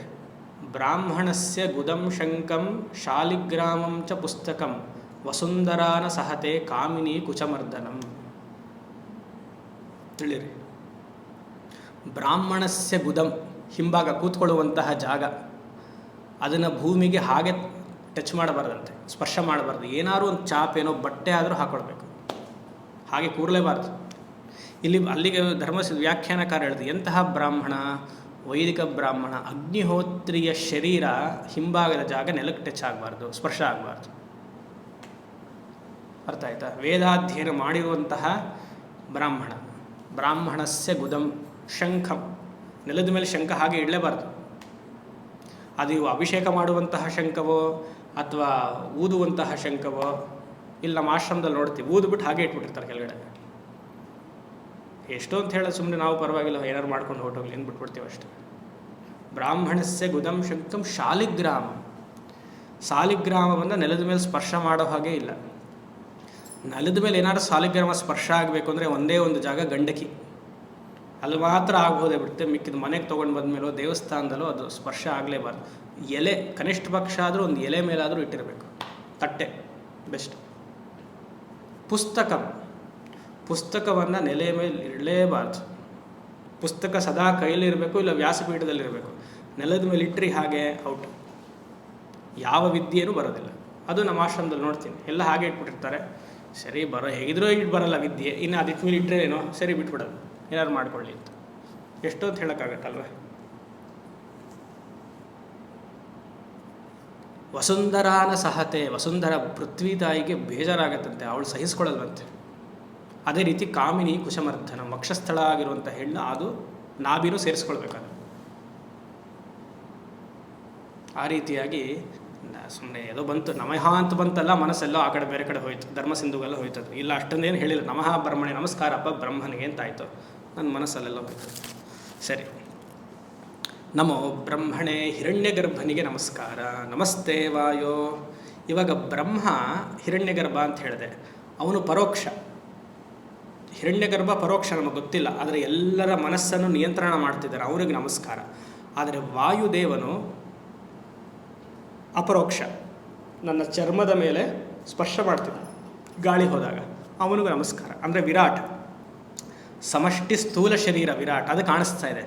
ಅಂತಹ ಶರೀರವನ್ನು ನಿಯಂತ್ರಣ ಮಾಡ್ತಿರುವಂತಹ ಮಹತ್ ಚೈತನ್ಯಗೆ ನಮಸ್ಕಾರ. ಶರೀರವನ್ನು ದಾಟಿ ಸೂಕ್ಷ್ಮ ಶರೀರವನ್ನು ನನಗೆ ಕಾಣಿಸದೇ ಇರುವಂತಹ ಶರೀರಕ್ಕೆ ನಮಸ್ಕಾರ. ಮತ್ತು ಮುಂದೆ ಹಿಂದಿನ ಭಾಗದಲ್ಲಿ ಹೇಳಿರುವಂತಹ ಎಲ್ಲ ದೇವತೆಗಳಿಗೂ ನಮಸ್ಕಾರ. ನೀನು ಯಾರಪ್ಪ? ತ್ವಮೇವ ಪ್ರತ್ಯಕ್ಷಂ ಬ್ರಹ್ಮಾಸಿ, ನಿಜವಾದ ರೂಪದಲ್ಲಿ ನೀನು ಬ್ರಹ್ಮ ಚೈತನ್ಯವೇ. ತ್ವಮೇವ, ಯಾರು? ಮಿತ್ರ, ವರುಣ ಎಲ್ಲ ಹಾಕೊಳ್ಬೇಕು. ಇಂದ್ರ, ಅರ್ಯಮ, ಬೃಹಸ್ಪತಿ, ಬ್ರಹ್ಮ, ವಾಯು, ತ್ವಮೇವ ಪ್ರತ್ಯಕ್ಷಂ ಬ್ರಹ್ಮಾಸಿ. ಮೂಲದಲ್ಲಿ ಬ್ರಹ್ಮ ಚೈತನ್ಯವೇ. ಆಯಿತಾ? ತ್ವಾಮೇವ ಪ್ರತ್ಯಕ್ಷಂ ಬ್ರಹ್ಮ ವದಿಷ್ಯಾಮಿ. ಬೃಹತ್ವಾತ್ ಬ್ರಹ್ಮ, ನಿನ್ನ ನಿಜಸ್ವರೂಪವಾಗಿರುವಂತಹ ನಿರ್ಗುಣ ಚೈತನ್ಯ ಬ್ರಹ್ಮ, ನಾನು ವಿದ್ಯಾರ್ಥಿ ಆಗಿದ್ದೀನಿ, ಗುರು ಆಗಿದ್ದೀನಿ. ಯಾಕಂದರೆ ಗುರು ಮತ್ತು ವಿದ್ಯಾರ್ಥಿ ಇಬ್ಬರು ಶಾಂತಿ ಪಾಠವನ್ನು ಹೇಳಬೇಕು. ವದಿಷ್ಯಾಮಿ, ನೀನು ಬ್ರಹ್ಮ. ಈ ವೈದಿಕ ದೇವತೆಗಳೆಲ್ಲ ನಿಜವಾಗ್ಲೂ ಬ್ರಹ್ಮ ಅಂತ ಹೇಳಿ ಮುಂದೆ ಹೇಳ್ತೀನಿ. ವದಿಷ್ಯಾಮಿ ಅಂತ ಫ್ಯೂಚರ್ ಟೆನ್ಸಲ್ಲಿ ಹಾಕಿದ್ದಾರೆ. ವದಾಮಿ ಅಂತ ಮಾಡ್ಕೊಳ್ಬೇಕು. ಶಂಕರರ ಅದೆಲ್ಲ ಚೇಂಜ್ ಮಾಡೋಕ್ಕಿಲ್ಲ, ನೀವು ಅರ್ಥ ಮಾಡ್ಕೊಳ್ಳಿ ಹಾಗೆ ಹೇಳ್ತಾರೆ, ಅದನ್ನು ಚೇಂಜ್ ಮಾಡೋದು. ವದಾಮಿ ಅಂತೆಲ್ಲ ಬರೀಬಾರ್ದು ಅಂತಾರೆ. ವದಿಷ್ಯಾಮಿ, ಮುಂದೆ ಹೇಳ್ತೀನಿ ಅಂತ. ಅಂದರೆ ಪಾಠ ಆದಮೇಲೆ ಮುಂದೆ ಜ್ಞಾನ ಬರುತ್ತೆ, ಹೇಳ್ತೀನಿ ಅಂತ ಅವ್ರು ಅಲ್ಲಿ ಇಂಟರ್ಪ್ರೆಟ್ ಮಾಡೋದು. ಆ ರೀತಿಯಾಗಿ ಇವಾಗ ಕೂತಿರೋದ ಶಾಂತಿ ಮಂತ್ರಕ್ಕೆ ತಾನೆ, ಪಾಠ ಆದಮೇಲೆ ಅಹಂ ಬ್ರಹ್ಮಾಸ್ಮಿ ಗೊತ್ತಾಗಿದೆ, ವದಿಷ್ಯಾಮಿ ಅಂತ. ಅವಾಗ ಇಲ್ಲಿ ನಾವು ಅರ್ಥ ಮಾಡ್ಕೊಳ್ಬೇಕು ಅಂತ ವದಾಮಿ. ತಮೇವ ಪ್ರತ್ಯಕ್ಷಂ ಬ್ರಹ್ಮ ವದಾಮಿ / ವದಿಷ್ಯಾಮಿ. ಋತಂ ವದಿಷ್ಯಾಮಿ, ಸತ್ಯಂ ವದಿಷ್ಯಾಮಿ. ವೆರಿ ಇಂಪಾರ್ಟೆಂಟ್ ಪದ ಇದು, ಮುಖ್ಯವಾದ ಪದ. ಋತಂ ಹಾಗೂ ಸತ್ಯ. ಹಲವಾರು ಇದೇ ಶಿಕ್ಷಾವಲಿಯಲ್ಲಿ 4 ಸತಿ ಬರುತ್ತೆ ಋತಂ, ಆಮೇಲೆ ಸತ್ಯಂ. ಹಲವಾರು ಉಪನಿಷತ್ತಲ್ಲಿ ವೇದ ಪೂರ್ವ ಭಾಗದಲ್ಲಿ ಸುಮಾರು ಸತಿ ಬರುತ್ತೆ. ಋತಂ ಅಂದರೆ ಯಥಾರ್ಥ ಜ್ಞಾನಂ, ಶಾಸ್ತ್ರ ಯಥಾರ್ಥ ಜ್ಞಾನಂ ಋತಂ. ಶಾಸ್ತ್ರ ಯಥಾರ್ಥ ಜ್ಞಾನಂ ಮೀಮಾಂಸ ವಿಚಾರೇಣ ಮೂಲಕ ಶಾಸ್ತ್ರ ಯಥಾರ್ಥ ಜ್ಞಾನಂ. ಹಾಗೆ ಹಾಕೊಳ್ಬೇಕು. ಇವಾಗ ಯಥಾರ್ಥ ಜ್ಞಾನಂ ಏನು? ಅಹರಹ ಸಂಧ್ಯಾಮುಪಾಸೀತ. ಶಾಸ್ತ್ರ ಯಥಾರ್ಥ ಜ್ಞಾನಂ, ಇದನ್ನು ಯಾರು ತಿಳಿತಾನೋ ಏನೋ, ಪ್ರತಿನಿತ್ಯ ಸಂಧ್ಯಾ ವಂದನೆ ಮಾಡಬೇಕು ಅಂತ ಒಂದು ವಿಧಿ, ಅದು ಋತಂ. ಸತ್ಯಂ ತಥಾ ಅನುಷ್ಠಾನಂ ಸತ್ಯಂ ವದಿಷ್ಯಾಮಿ. ಅಹರಹ ಸಂಧ್ಯಾ ಉಪಾಸೀತ, ಪ್ರತಿನಿತ್ಯ ಸಂಧ್ಯಾ ವಂದನೆ ಮಾಡ್ತೀನಿ. ಎಲ್ಲಿ ವಿಧಿಸಿದೆ? ಶಾಸ್ತ್ರದಲ್ಲಿ ವಿಧಿಸಿದೆ, ವೇದ ಪೂರ್ವ ಭಾಗದಲ್ಲಿದೆ, ಧರ್ಮಶಾಸ್ತ್ರದಲ್ಲಿದೆ. ಸರಿ, ಅದನ್ನು ಆಚರಣೆಗೆ ತರೋದು ಸತ್ಯಂ. ಯಥಾರ್ಥ ಜ್ಞಾನಂ ತಥಾ ಅನುಷ್ಠಾನಂ. ಯಥಾರ್ಥ ಜ್ಞಾನಂ ಋತಂ, ತಥಾ ಅನುಷ್ಠಾನಂ ಸತ್ಯಂ. ಸತ್ಯಂ ವದಿಷ್ಯಾಮಿ, ಸಂಧ್ಯಾ ವಂದನೆ ಮಾಡೋದಕ್ಕೆ ಯಥಾರ್ಥ ಅನುಷ್ಠಾನ. ಅದಕ್ಕೆ ತಾನೇ ಊಟದಲ್ಲಿ ನಾವು ಏನು ಮಾಡ್ತೀವಿ? ಸತ್ಯಂ ತ್ವರ್ತೇನ ಪರಿಶಿಂಚಾಮಿ ತಿಸ್ಸಾಯಂ ಪ್ರಾತಃ ಅಂತ ಹೇಳ್ತೀವಿ. ಒಂದು ಮಂತ್ರನೇ ಇದೆ. ಅನ್ನವನ್ನು ಮುಂದೆ ಇದ್ದಾಗ ಊಟದ ಸಮಯದಲ್ಲಿ ಕೈಯಲ್ಲಿ ನೀರು ಹಿಡ್ಕೊಂಡು ಪರಿಶೇಚನ ಮಾಡ್ತೀವಿ. ಪರಿಶೇಚನ ಅಂದರೆ ಪರಿತಃ ಶಿಂಚಾಮಿ ಪರಿಶೇಚನಂ. ಪರಿತಃ ಸುತ್ತಲೂ ಪ್ರೋಕ್ಷಣೆ ಮಾಡೋದು ನೀರನ್ನು, ತಟ್ಟೆಯ ಸುತ್ತ, ಎಲೆಯ ಸುತ್ತ, ಮತ್ತು ಅನ್ನವನ್ನು ಪ್ರೋಕ್ಷಣೆ ಮಾಡಿ ಮಾಡೋದಕ್ಕೆ ಪರಿಶಿಂಚಾಮಿ. ಏನಂತಹ ಪರಿಶೇಚನೆ ಮಾಡ್ತಿದ್ದೀರಾ? ಶಾಸ್ತ್ರವನ್ನು ಅಧ್ಯಯನ ಮಾಡಿದ್ದೀನಿ, ಶಾಸ್ತ್ರದಲ್ಲಿ ಹೇಳಿರುವಂತಹ ರೀತಿಯಾಗಿ ನಾನು ಅನುಷ್ಠಾನಕ್ಕೆ ತಂದಿದ್ದೀನಿ, ಅದನ್ನು ಸಾಕ್ಷಿಯಾಗಿ ನನ್ನ ಮುಂದೆ ಇರುವಂತಹ ಅನ್ನಕ್ಕೆ ಪ್ರಮಾಣ ಮಾಡ್ತಾ ಇದ್ದೀನಿ, ಏನು ಕಲ್ತಿದ್ದೀನೋ ಅದನ್ನು ಅನುಷ್ಠಾನ ಮಾಡ್ತಿದ್ದೀನಿ ಅಂತ. ಅದಕ್ಕೆ ಪರಿಶೇಚನ. ಯಾವ ಮಟ್ಟಕ್ಕಿದೆ ನೋಡಿ ನಮ್ಮ ಶಾಸ್ತ್ರ. ಅನ್ನವನ್ನು ತಿಂತಾ ಇದ್ದೀನಿ, ಆ ತಿನ್ನುವಂತಹ ಅನ್ನ ಶರೀರದಲ್ಲಿ ಹೋಗಿ ಎಲ್ಲ ಜೀರ್ಣ ಪಚನ ಶಕ್ತಿಯನ್ನು ಮಾಡ್ತಾ ಇದೆ. ಸತ್ಯವಾಗಿರೋದರಿಂದ ನಾನು ಅದನ್ನು ಪ್ರೋಕ್ಷಣೆ ಮಾಡಿ ತಿಂತಾ ಇದ್ದೀನಿ. ಅದಕ್ಕೆ ಋತಂತ್ವ ಸತ್ಯೇನ ಪರಿಶಿಂಚಾಮಿ. ರಾತ್ರಿನೂ ಹಾಗೆ. ಅಂದರೆ ಏನು ಅರ್ಥ ಆಯಿತು? ವೇದದ ಕಾಲದಿಂದ ದಿನಕ್ಕೆ 2 ಸತಿ ಊಟ ಮಾಡಬೇಕು ಅಂತಿದೆ ನಮ್ಮಲ್ಲಿ. ಬೆಳಗ್ಗೆ ಒಂದು ಸತಿ ಊಟಕ್ಕೆ ಸತ್ಯಂ ತ್ವರ್ತೇನ ಪರಿಶಿಂಚಾಮಿ, ರಾತ್ರಿ ಊಟಕ್ಕೆ ಅಥವಾ ಫಲಹಾರಕ್ಕೆ ಏನೋ ಒಂದು ಋತಂತ್ವ ಸತ್ಯೇನ ಪರಿಶಿಂಚಾಮಿ. ಋತಂತ್ವರ್ತೇನ ಪರಿಶಿಂಚಾಮಿ. 3 ಊಟ 4 ಊಟ ಎಲ್ಲ ಹೇಳಿಲ್ಲ ನಮ್ಮಲ್ಲಿ. ನಾನು ಸ್ವಲ್ಪ ಏನೋ ಓದಿದ್ದೀನಪ್ಪ, ನನಗೂ ಕಿಂಚಿತ್ ಜ್ಞಾನ ಎಲ್ಲ ಇದೆ, ಏನೋ ಅಲ್ಪ ಜ್ಞಾನ ಆದರೂ ಇದೆ. ಈ ಬ್ರೇಕ್ಫಾಸ್ಟ್ ಅನ್ನುವಂತಹ ಕಾನ್ಸೆಪ್ಟೇ ನನಗೆ ಅರ್ಥ ಆಗಲ್ಲ ಇಲ್ಲಿವರೆಗೂ. ಅದು ವರ್ಡೇ ಅರ್ಥ ಆಗಲ್ಲ. ಇವಾಗ ಬ್ರೇಕ್ಫಾಸ್ಟನ್ನು ಎಲ್ಲಿ ಸೇರಿಸ್ತೀರಾ? ಋತುತ್ವ ಸತ್ಯೇನ ಪರಿಶಿಂಚಾಮಿಲ್ ಸೇರಿಸ್ತೀರಾ? ಸತ್ಯಂತ್ವರ್ತೇನ ಪರಿಶಿಂಚಾಮಿಲ್ ಸೇರಿಸ್ತೀರಾ? ಸರಿ, ಬ್ರೇಕ್ಫಾಸ್ಟಲ್ಲಿ ನೀವು ಸೇರಿಸ್ತೀರಾ, ಮಧ್ಯಾಹ್ನಕ್ಕೆ ಏನು ಹೇಳ್ತೀರಾ? ಪಾರ್ಟ್ 1 ಪಾರ್ಟ್ 2 ಅನ್ನು ಮಾಡ್ತೀರಾ? ರಾತ್ರಿ ಪರವಾಗಿಲ್ಲೇನೋ ಬಚಾವಾಗ್ಬಿಟ್ವಿ. ಅನ್ನ ಇಲ್ಲದೆ, ಕಿಂಚಿತ್ ಅನ್ನ ಇಲ್ಲದೆ ಪರಿಶೇಚನೆ ಮಾಡೋಗಿಲ್ಲ. ಇವಾಗ ಸರಿ ಸ್ವಾಮಿ, ನೀವು ಏನೇ ಹೇಳ್ತಾ ಇರೋದು, 3 ಸತಿ ತಿನ್ನಬಾರ್ದು, ಇಲ್ಲ ತಿಂದರೆ ಪರಿಶೇಚನೆ ಮಾಡಬೇಕು. ಪರಿಶೇಚನೆ ಮಾಡಲ್ಲ ಬಿಡಿ, ಅದು ಗೋಜೆ ಹೋಯ್ತಲ್ಲ. ಬೆಳಗ್ಗೆ ಹಾಗೆ ಗಬ ತಿಂದುಬಿಡ್ತೀವಿ. ಋತುತ್ವನೂ ಬೇಡ, ಸತ್ಯಂತ್ವರ್ತ್ವ ಏನೂ ಬೇಡ, ಹಾಗೆ ತಿಂದುಬಿಡೋದು. ಮಧ್ಯಾಹ್ನಕ್ಕೆ ತಾನೇ ಮಾಡ್ಕೊಂಡ್ರಾಯ್ತು. ತಿಂದಿರುವಂತಹದ್ದು ಊಟ ಅರಗಲ್ಲ. Simple. You are lying to your own conscience. ವೇದದ ಕಾಲದಲ್ಲಿ, ಈಗಲ್ಲ ಬಿಡಿ, ಈಗ ಸುಮಾರು ಆಯ್ತಲ್ಲ. 2 ಹೊತ್ತಿರೋದು. ಈಗ ಏನು ಬಂದ್ಬಿಟ್ಟಿದೆ, ಡಾಕ್ಟರ್ಸ್, ಅದಕ್ಕೆ ಶುರುನಲ್ಲಿ ಹೇಳಿದ್ನಲ್ಲ, ಡಾಕ್ಟರ್ ನಮಗೆ ಪ್ರಮಾಣ, ವೇದ ಪ್ರಮಾಣ ಅಲ್ಲ ನೋಡಿ ನಮಗೆ. ವಾಟ್ ಡಸ್ ಡಾಕ್ಟರ್ ಸೇ? ಬೆಳಗ್ಗೆ ಎದ್ದಿದ ತಕ್ಷಣ ಏನು ಮಾಡಬೇಕು? ಈ ಬ್ರೇಕ್ಫಾಸ್ಟ್ ಹೇಳಕ್ಕೆ ಬಂದೆ. ಈ ಮಾಡಿರೋನು ಮುಟ್ಟಾಳ. ಬ್ರೇಕ್ಫಾಸ್ಟ್ ಯಾರು ಹೆಸರು ಮಾಡಿದಾನೋ, ಒಂದು ಬ್ರೇಕ್ಫಾಸ್ಟ್ ಅಂತ ಯಾರದನ್ನು ನಿಗದಿ ಮಾಡಿದ್ರು, ಅವನು ಅಲ್ಲಿ ಫಾರಿನಲ್ಲಿ ಮಾಡಿರ್ತಾನೆ. ಅವನಿಗೆ 5-5 ನಿಮಿಷಕ್ಕೂ ತಿಂತಾ ಇರಬೇಕು, ಕುಡಿತಾ ಇರಬೇಕು. ಮಲಗಿಬಿಟ್ಟಿರ್ತಾನೆ ರಾತ್ರಿ. ಎದ್ದಿದ ತಕ್ಷಣ ಅವ್ನು 7 ಬೆಡ್ ಕಾಫಿನೂ ಏನೋ ಬೇಕು. ಬ್ರೇಕ್ ದ ಫಾಸ್ಟ್ ಅಂತಂದ. ಈ ಬ್ರೇಕ್ ದ ಫಾಸ್ಟ್ ಅನ್ನೋದು ನಾವಿಲ್ಲಿ ನಿತ್ಯ ಜೀವನದಲ್ಲಿ ಅಳವಡಿಸ್ಕೊಂಡ್ಬಿಟ್ಟಿದ್ದೀವಿ. ಹಳೆ ಕಾಲ ಅಂದರೆ ತುಂಬ ಹಳೆ ಕಾಲಕ್ಕೆ ಹೋಗಬೇಕಾಗಿಲ್ಲ. ಒಂದು 20, 30, 40 ವರ್ಷದ ಹಿಂದೆಯೇ ನೀವು ನೋಡಿ, 10:30, 11 ಗಂಟೆ ಮೇಲೇ ಊಟ ಇತ್ತು. ನಿತ್ಯ ದೇವತಾರ್ಚನೆ ವಿಧಿಯ ಪೂಜೆನೆಲ್ಲ ಮುಗಿಸಿ, ಜಪ ಅದೆಲ್ಲ ಮುಗಿಸಿದ ಮೇಲೆ ಯಾರು ಬಂದರೆ, ಮನೇಲಿ ಬಂದರೆ ಅವ್ರಿಗೆಲ್ಲ ಕೊಟ್ಟು ತಿನ್ನುವಂಥ ಬ್ರಹ್ಮಯಜ್ಞ ಮಾಡಿ ಊಟ ಮಾಡುವಂತಹ ಸಮಯ ಇತ್ತು. ಆವಾಗ ಸತ್ಯಂತ್ವರ್ತೇನ ಪರಿಶಿಂಚನೆ ಮಾಡಿದ್ರೆ ಯಥಾರ್ಥ ಜ್ಞಾನಂ ತಥಾ ಅನುಷ್ಠಾನಂ ಆಗೋದು. ಇಷ್ಟೆಲ್ಲ ಮಾಡಿದ್ದೀನಿ ಬೆಳಗ್ಗೆಯಿಂದ, ಸಂಜೆ 4 ಅಥವಾ 7 ಫಲಹಾರ ಮಾಡ್ಕೊಳ್ತಾರೆ ಇದ್ದರೆ ಋತುತ್ವ ಸತ್ಯೇನ ಪರಿಶಿಂಚಾಮಿ ಮುಗೀತು. ನಮ್ಮ ಜೀವನ ಕ್ರಮಕ್ಕೂ ವೇದ ಹೇಳಿರೋದು ಎಷ್ಟು ಚೆನ್ನಾಗಿತ್ತು. ಈಗ ಡಾಕ್ಟ್ರ್ ಹೇಳ್ತಾರೆ, ಇಲ್ಲ, you eat 3-4 times but eat less. ಅವನು ಪ್ರಮಾಣ ನಮಗೆ. ನಾನು ಒಂದೇ ಚಪಾತಿ ತಿನ್ನು ಸ್ವಾಮೀಜಿ, ಅಥವಾ ಮ್ಯಾಕ್ಸಿಮಮ್ 1.5 ಅಥವಾ 2 ಇಡ್ಲಿ ಅಷ್ಟೇ. ಗ್ಯಾಸ್ಟ್ರಿಕ್ ಇದೆ ಅಲ್ವಾ ನನಗೆ. ನೀವು ವೇದವನ್ನು ಅಭ್ಯಾಸ ಮಾಡಿದರೆ ಗ್ಯಾಸ್ಟ್ರಿಕ್ ಬರಲ್ಲ ನಿಮಗೆ. ಇವನು ಕಂಡು ಮುಟ್ಟಾಳನ ಮಾತೆಲ್ಲ ಕೇಳಿರೋದ್ರಿಂದ ಗ್ಯಾಸ್ಟ್ರಿಕ್ ಬರ್ತಾಯಿದೆ ನಿಮಗೆ. ಮತ್ತು ಹಶ್ಕೊಂಡು ತಿನ್ನಬೇಕು ಅಂತ ಹೇಳುತ್ತೆ ಶಾಸ್ತ್ರ. ಹಶ್ಬೇಕು ತುಂಬ. ಇನ್ನೇನು ಹೊಟ್ಟೆಯಲ್ಲಿ ಜ್ಯೂಸ್ ಬರಬೇಕಂತೆ, ಹಂಗರ್ ಜ್ಯೂಸ್ ಸಕ್ರೀಟ್ ಆಗಬೇಕು, ಆವಾಗಲೇ ತಿನ್ನಬೇಕು ಅನ್ನತ್ತೆ ಶಾಸ್ತ್ರ, ಆಯುರ್ವೇದ. ನಾವು ಕರೆಕ್ಟಾಗಿ 9 ಗಂಟೆಗೆ ಬ್ರೇಕ್ಫಾಸ್ಟ್, 1:30 ಊಟ, ರಾತ್ರಿ 7 ಊಟ ಮಾಡ್ಕೊಂಡ್ಬಿಟ್ಟಿದ್ದೀವಿ. ಹಶ್ವಾಗುತ್ತೋ ಇಲ್ವೋ, ಡೈಜೆಷನ್ ಆಗಿದೆಯೋ ಇಲ್ವೋ, ತಿಂದುಬಿಡ್ಬೇಕು. ಎಲ್ಲಿಂದ ಬಂತಿದ್ದು ಕಾನ್ಸೆಪ್ಟ್? ಯಾಕಿದೆಲ್ಲ ಹೇಳಬೇಕಾಗಿದೆ ಅಂದರೆ, ಈ ಶಿಕ್ಷಾವಲ್ಲಿಯಲ್ಲಿ ಧರ್ಮಶಾಸ್ತ್ರಕ್ಕೆ ತುಂಬ ಮುಖ್ಯತ್ವ ಕೊಟ್ಟಿದೆ ಇದು. ಬೇರೆದಲ್ಲೆಲ್ಲ ಅಷ್ಟು ಕೊಟ್ಟಿರಲಿಲ್ಲ. ನೇರ ಬ್ರಹ್ಮ ತತ್ವಚಿಂತನೆ ಇದು ಅವಸ್ಥಾತ್ರಯ ಹಾಗೆ ಬಂತಿತ್ತು. ಇಲ್ಲಿ ಈ ಶಿಕ್ಷಾವಲ್ಲಿ, ಅದಕ್ಕೆ ಶಿಕ್ಷಾವಲ್ಲಿ, ಶಿಕ್ಷಿಸೋದು ಅಂದರೆ ಒಂದು ನಿಯಮವನ್ನು ಹಾಕೊಡುವುದು. ಶಿಕ್ಷ್ಯತೆ ಅಂದರೆ ನಿಯಮ ಅಂತ. ನೀವು 1 ಚಪಾತಿ ತಿಂದು 4 ಸತಿ ತಿಂತೀನಿ ಅಂದರೆ ಉಪಯೋಗಕ್ಕಾಗಲ್ಲ. ಆಹಾರಕ್ಕೆ ಏನು ಹೋಗುತ್ತೋ, ನೀವು ಯಾವ ಭಾವನೆಯಲ್ಲಿ ಅದನ್ನು ತಿಂತಾ ಇದ್ದೀರಾ, ಸ್ವೀಕರಿಸ್ತಾ ಇದ್ದೀರಾ, ಅದು ಇಂಪಾರ್ಟೆಂಟ್. ಅದಕ್ಕೆ ಇಲ್ಲಿ ಋತಮ್ ಅಂತ ಹಾಕಿರೋದು. ಋತಮ್ ಸತ್ಯಂ, ಯಥಾರ್ಥ ಜ್ಞಾನಂ ಋತಮ್ ತದ್ ಅನುಷ್ಠಾನಂ ಸತ್ಯಂ. ನೀವು ಗ್ಯಾಸ್ಟ್ರಿಕ್ ಬರುತ್ತೆ, ಅದು ಹಾಗಾಗತ್ತೆ ಹೀಗಾಗತ್ತೆ ಅಂತ ಹಲವಾರು ಮನೇಲಿ ಅಪ್ಪ ಅಮ್ಮಂದರು ಮಕ್ಕಳನ್ನು ಹಾಳು ಮಾಡಿದ್ದಾರೆ ಈ ಥರ ಹೇಳಿ. ಅವರು ಸರಿಯಾದ ದಾರಿಲಿಲ್ಲ. ಮತ್ತು ಮಕ್ಕಳಿಗೂ ಗ್ಯಾಸ್ಟ್ರಿಕ್ ಬರುತ್ತೆ ಅಂತ ಹೇಳಿ ಆ ಭಯದಲ್ಲೇ ಬಂದುಬಿಟ್ಟಿರುತ್ತೆ ಗ್ಯಾಸ್ಟ್ರಿಕ್. ಆ ಭಯದಲ್ಲೇ BP ಬಂದುಬಿಟ್ಟಿರುತ್ತೆ. ಯೋಗ ಹೇಳಲ್ಲ ಅಷ್ಟು ತಿನ್ನಬೇಕು ಅಂತ, ಆಯುರ್ವೇದ ಹೇಳೋದಿಲ್ಲ. 9 ಗಂಟೆಗೆ ತಿಂದು ನಮಗೇನು ಅಭ್ಯಾಸ ಆಗಿಬಿಟ್ಟಿದೆ ಅಂದರೆ, 1 ದಿನಕ್ಕೆ 9 ಊಟ ಮಾಡಿದ್ರೆ ಗ್ಯಾಸ್ಟ್ರಿಕ್ ಬರುತ್ತೆ. ಹೇಗೆ ಬರೋಕ್ಕೆ ಸಾಧ್ಯ? ಯೋಚನೆ ಮಾಡಿ. ವೇದವನ್ನು ದಾಟಿ ಸುಮಾರು ದೂರ ಹೋಗಿ ಆಯಿತು. ಅದಕ್ಕೆ ಯಾರ ಮನಸ್ಸು ನೆಮ್ಮದಿ ಇಲ್ಲ.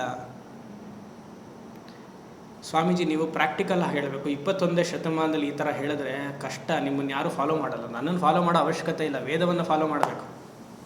ವೇದ ತುಂಬ ಪ್ರಾಕ್ಟಿಕಲಾಗಿ ಹೇಳಿದೆ. ನಾವು ಅದನ್ನು ಇಂಪ್ರಾಕ್ಟಿಕಲ್ ಅಂತ ಮಾಡಿಕೊಂಡು ನಮ್ಮದು ಪ್ರತ್ಯೇಕವಾದ ಪ್ರಾಕ್ಟಿಕಲ್ ಲೈಫ್ ಮಾಡ್ಕೊಂಡು ಕಷ್ಟದಲ್ಲಿ ಬಿದ್ದಿದ್ದೀವಿ.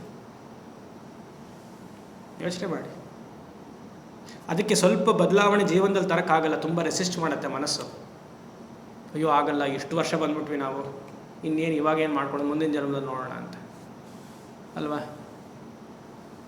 ಎರಡೇ ಪ್ರತಂತ್ವ ಸತ್ಯಂತ್ವ. ಇದನ್ನು ಆಚರಣೆ ನಿತ್ಯ ಜೀವನದಲ್ಲಿ ತರಬೇಕಿಂತ ಆಚರಣೆಗಳಲ್ಲಿ. ಇದು ಲೌಕಿಕವಾದ ಒಂದು ಉದಾಹರಣೆ ಕೊಟ್ಟೆ, ಶಾಸ್ತ್ರೀಯವಾದ ಒಂದು ಉದಾಹರಣೆ ಇದೆ. ಲೌಕಿಕ ಅಂದರೆ ಶಾಸ್ತ್ರೀಯಕ್ಕೆ ಸಂಬಂಧಪಟ್ಟಿರೋದು. ಅಂದರೆ ವೇದವನ್ನು ಯಥಾರ್ಥ ಜ್ಞಾನಂ ಮೀಮಾಂಸ ರೀತಿಯ ಋಥಂ ಅಂತಂದೆ. ಇವಾಗ ಒಂದು ಇದು ತಗೊಳ್ಳೋಣ. ಈ ಹರೇ ರಾಮ ರಾಮ ರಾಮ ಹರೇ ಹರೇ, ಹರೇ ಕೃಷ್ಣ ಕೃಷ್ಣ ಕೃಷ್ಣ ಹರೇ ಹರೇ ಮಂತ್ರ ಇದೆ. ಇವಾಗ ಇದಕ್ಕೆ ಮೀಮಾಂಸ ರೂಲ್ ಅಪ್ಲೈ ಮಾಡು ಅಂತ ಹೇಳುತ್ತೆ ಶಾಸ್ತ್ರ. ಇದಕ್ಕೇನು ಸ್ವಾಮಿ ಮೀಮಾಂಸ ರೂಲ್ ಅಪ್ಲೈ ಮಾಡೋದು ಅಂತ ಕೇಳಿದ್ರೆ, ಇವಾಗ ನೀವು ವ್ಯಾಕರಣ ಉಪಯೋಗಿಸದೆ ಕೇವಲ ಪದದ ಅರ್ಥವನ್ನು ನೋಡಿ. ನೀವು ಹರೇ ರಾಮ ರಾಮ ರಾಮ ಹರೇ ಹರೇ ಅಂದ್ರೇನು? ಸಂಬೋಧನದಲ್ಲಿದೆ ಇದು. ಹರೇ ಕೃಷ್ಣ ಕೃಷ್ಣ ಕೃಷ್ಣ ಹರೇ, ಎಲ್ಲ ಸಂಬೋಧನೆ ಇದೆ. 7-8 ಸಂಬೋಧನೆ ಇದೆ. ಏನು? ಹರೇ ರಾಮ, ಹೇ ರಾಮ ಬಾರೋ, ಹೇ ರಾಮ ಬಾರೋ, ರಾಮ ರಾಮ ಬಾರೋ, ಹೇ ಕೃಷ್ಣ ಬಾರೋ, ಹೇ ಕೃಷ್ಣ ಬಾರೋ, ಕೃಷ್ಣ ಕೃಷ್ಣ ಬಾರೋ. ಇದಕ್ಕೆ ಮಹಾಮಂತ್ರ ಅಂತ ಮಾಡಿ ಆಯಿತು ಅಲ್ವಾ? ಒಳ್ಳೆಯದು. ನಾನು ಇದು ಮಂತ್ರವನ್ನು ಇದು ಮಾಡ್ತಿಲ್ಲ, ಯಾಕಂದರೆ ಮಂತ್ರದ ಉಪನಿಷತ್ತಲ್ಲೂ ಈ ಮಂತ್ರ ಇದೆ. ಇದನ್ನು ಮೀಮಾಂಸ ರೀತಿಯ ರಾಮ ಅಂತ ಕರೆದುಬಿಟ್ಟು, ಹಾಂ ರಾಮ ಬಂದಪ್ಪ, ಬಂದಪ್ಪ ಶಿಷ್ಯ, ರಾಮ ಬಂದ, ಏನು ಸುಮ್ಮನೆ ಕರೆದೆ ನಿನ್ನ ಅಷ್ಟೇ, ನಾನು ಸುಮ್ಮನೆ ಕರೆದೆ. ಕೃಷ್ಣ ಕರೆದೆ ನಿನ್ನ ಅಷ್ಟೇ. ಪಾಪ ಅಲ್ಲಿಂದ ಮೇಲಿಂದ ವೈಕುಂಠದಿಂದ ಬಂದು ಸುಮ್ಮನೆ ಕರೆಯೋದ? ಯೋಚನೆ ಮಾಡಿ. ಇದಕ್ಕೆ ಮೀಮಾಂಸ ರೂಲ್ ಅಪ್ಲೈ ಮಾಡುವಂಥ ಶಾಸ್ತ್ರ. ಏನು ಮೀಮಾಂಸ ರೂಲ್ ಅಪ್ಲೈ ಮಾಡೋದು? ಇದು ಮೂಲತಃ ಬರೀ ಸಂಬೋಧನ ಆಗಿದ್ರೂ ರಾಮ ಅಂದ್ರೇನು? ರಾಮನ ಅರ್ಥ ನೋಡಿ. ಇವಾಗ ರಮಣೀಯತ್ವಾತ್ ರಾಮ, ಸ್ವಯಂ ರಮತೆ ರಾಮ, ಅನ್ಯಾನ್ ರಮಯತಿ ರಾಮ, ಹೇ ರಾಮ ಹರ, ಪಾಪಾನಿ ಹರ, ದುಃಖಾನಿ ಹರ. ಹೀಗೆ ತಗೊಳ್ಬೇಕು. ಮೂಲತಃ ನೀವು ನೋಡಿದ್ರೆ ಏನನ್ಸತ್ತೆ? ಸುಮ್ಮನೆ ಕರೀತಿದ್ದಾನೆ ಅನ್ಸುತ್ತೆ. ಈ ಥರ ನೋಡಿದ್ರೆ ಏನಾಗುತ್ತೆ? ಕರೆದಿದ್ದಾನೆ, ದುಃಖವನ್ನು ಹೋಗಲಾಡಿಸೋದಕ್ಕೆ ಕರೆದಿದ್ದಾನೆ. ಕೃಷ್ಣ ಕರ್ಷತೀತಿ ಕೃಷ್ಣ, ಮನಸ್ಸನ್ನು ಶೋಧನೆ ಮಾಡು ಕೃಷ್ಣ. ಹರ, ಶೋಧನೆ ಮಾಡಿ ಶುದ್ಧತೆಯನ್ನು ತಂದುಕೊಡು ಕೃಷ್ಣ. ಹರ. ಈ ರೀತಿಯಾಗಿ ಮೀಮಾಂಸ ರೀತಿಯಾಗಿ ಇದಕ್ಕೆ ಯಥಾರ್ಥ ಜ್ಞಾನ ಅನ್ನೋದು, ಇದಕ್ಕೆ ಋಥಂ ಅಂತ ಹೇಳೋದು. ಇದನ್ನು ಪಾಲನೆ ಮಾಡೋದು ಸತ್ಯ. ಇವಾಗ ಇನ್ನೊಂದು ವೇದ ಮಂತ್ರ ನೋಡೋಣ. ಅಜಾಮೇಕಾಂ ಲೋಹಿತ ಶುಕ್ಲ ಕೃಷ್ಣಾಂ ಬಹ್ವೀಂ ಪ್ರಜಾ ಸೃಜಮಾನ ಸ್ವರೂಪಾ. ನೀವು ಹೇಳಬೇಡಿ ಪೂರ್ಣಿಮಾ, ಇದಾಗಲೂ ಒಂದು ಪ್ರಶ್ನೆ ಕೇಳ್ತೀನಿ. ಅಲ್ಲ, ನೀವು ಹೇಳಬೇಡಿ, ನಿಮಗೆ ಗೊತ್ತಿದ್ದು ಉತ್ತರ. ಅಜಾಂ ಏಕಾಂ ಲೋಹಿತ ಶುಕ್ಲ ಕೃಷ್ಣಾಂ ಬಹ್ವೀಃ ಪ್ರಜಾ ಸೃಜಮಾನ ಸ್ವರೂಪಾ ಅಜೋ ಹೇಕೋ ಜುಷಮಾಣಾನುಷೇತೆ ಜಹಾತ್ಯೇನಂ ಭುಕ್ತ ಭೋಗಾಮಜೋನ್ಯಃ. ಎಲ್ಲಿ ಬಂತಿದ್ದು? ಸರಿ, ಎಲ್ಲಿ ಬಂತು ಹೇಳಿ, ಎಲ್ಲಿ ಬಂತು? ಎಲ್ಲ ಕಲ್ತಿದ್ರೆ, 8 ಉಪನಿಷತ್ತು ಕಲ್ತಿದ್ರೆ, ಅದಕ್ಕೆ ಹೇಳಿದ್ದು ನಾನು ಅವಾಗ. ಯಥಾರ್ಥ ಜ್ಞಾನಂ ತಥಾ ಅನುಷ್ಠಾನಂ ಎಲ್ಲಿದೆ? ಭಾರ್ಗವಿ ಹೇಳಬೇಡಿ. ಬೇರೆಯವ್ರು ಹೇಳಿಪ್ಪ. ಮುಂಡಕ ಉಪನಿಷತ್ ಅಂತ ಒಂದು ಬಂತು, ಅದು ಬಿಟ್ಟು ಬೇರೆ ಎಲ್ಲಿ?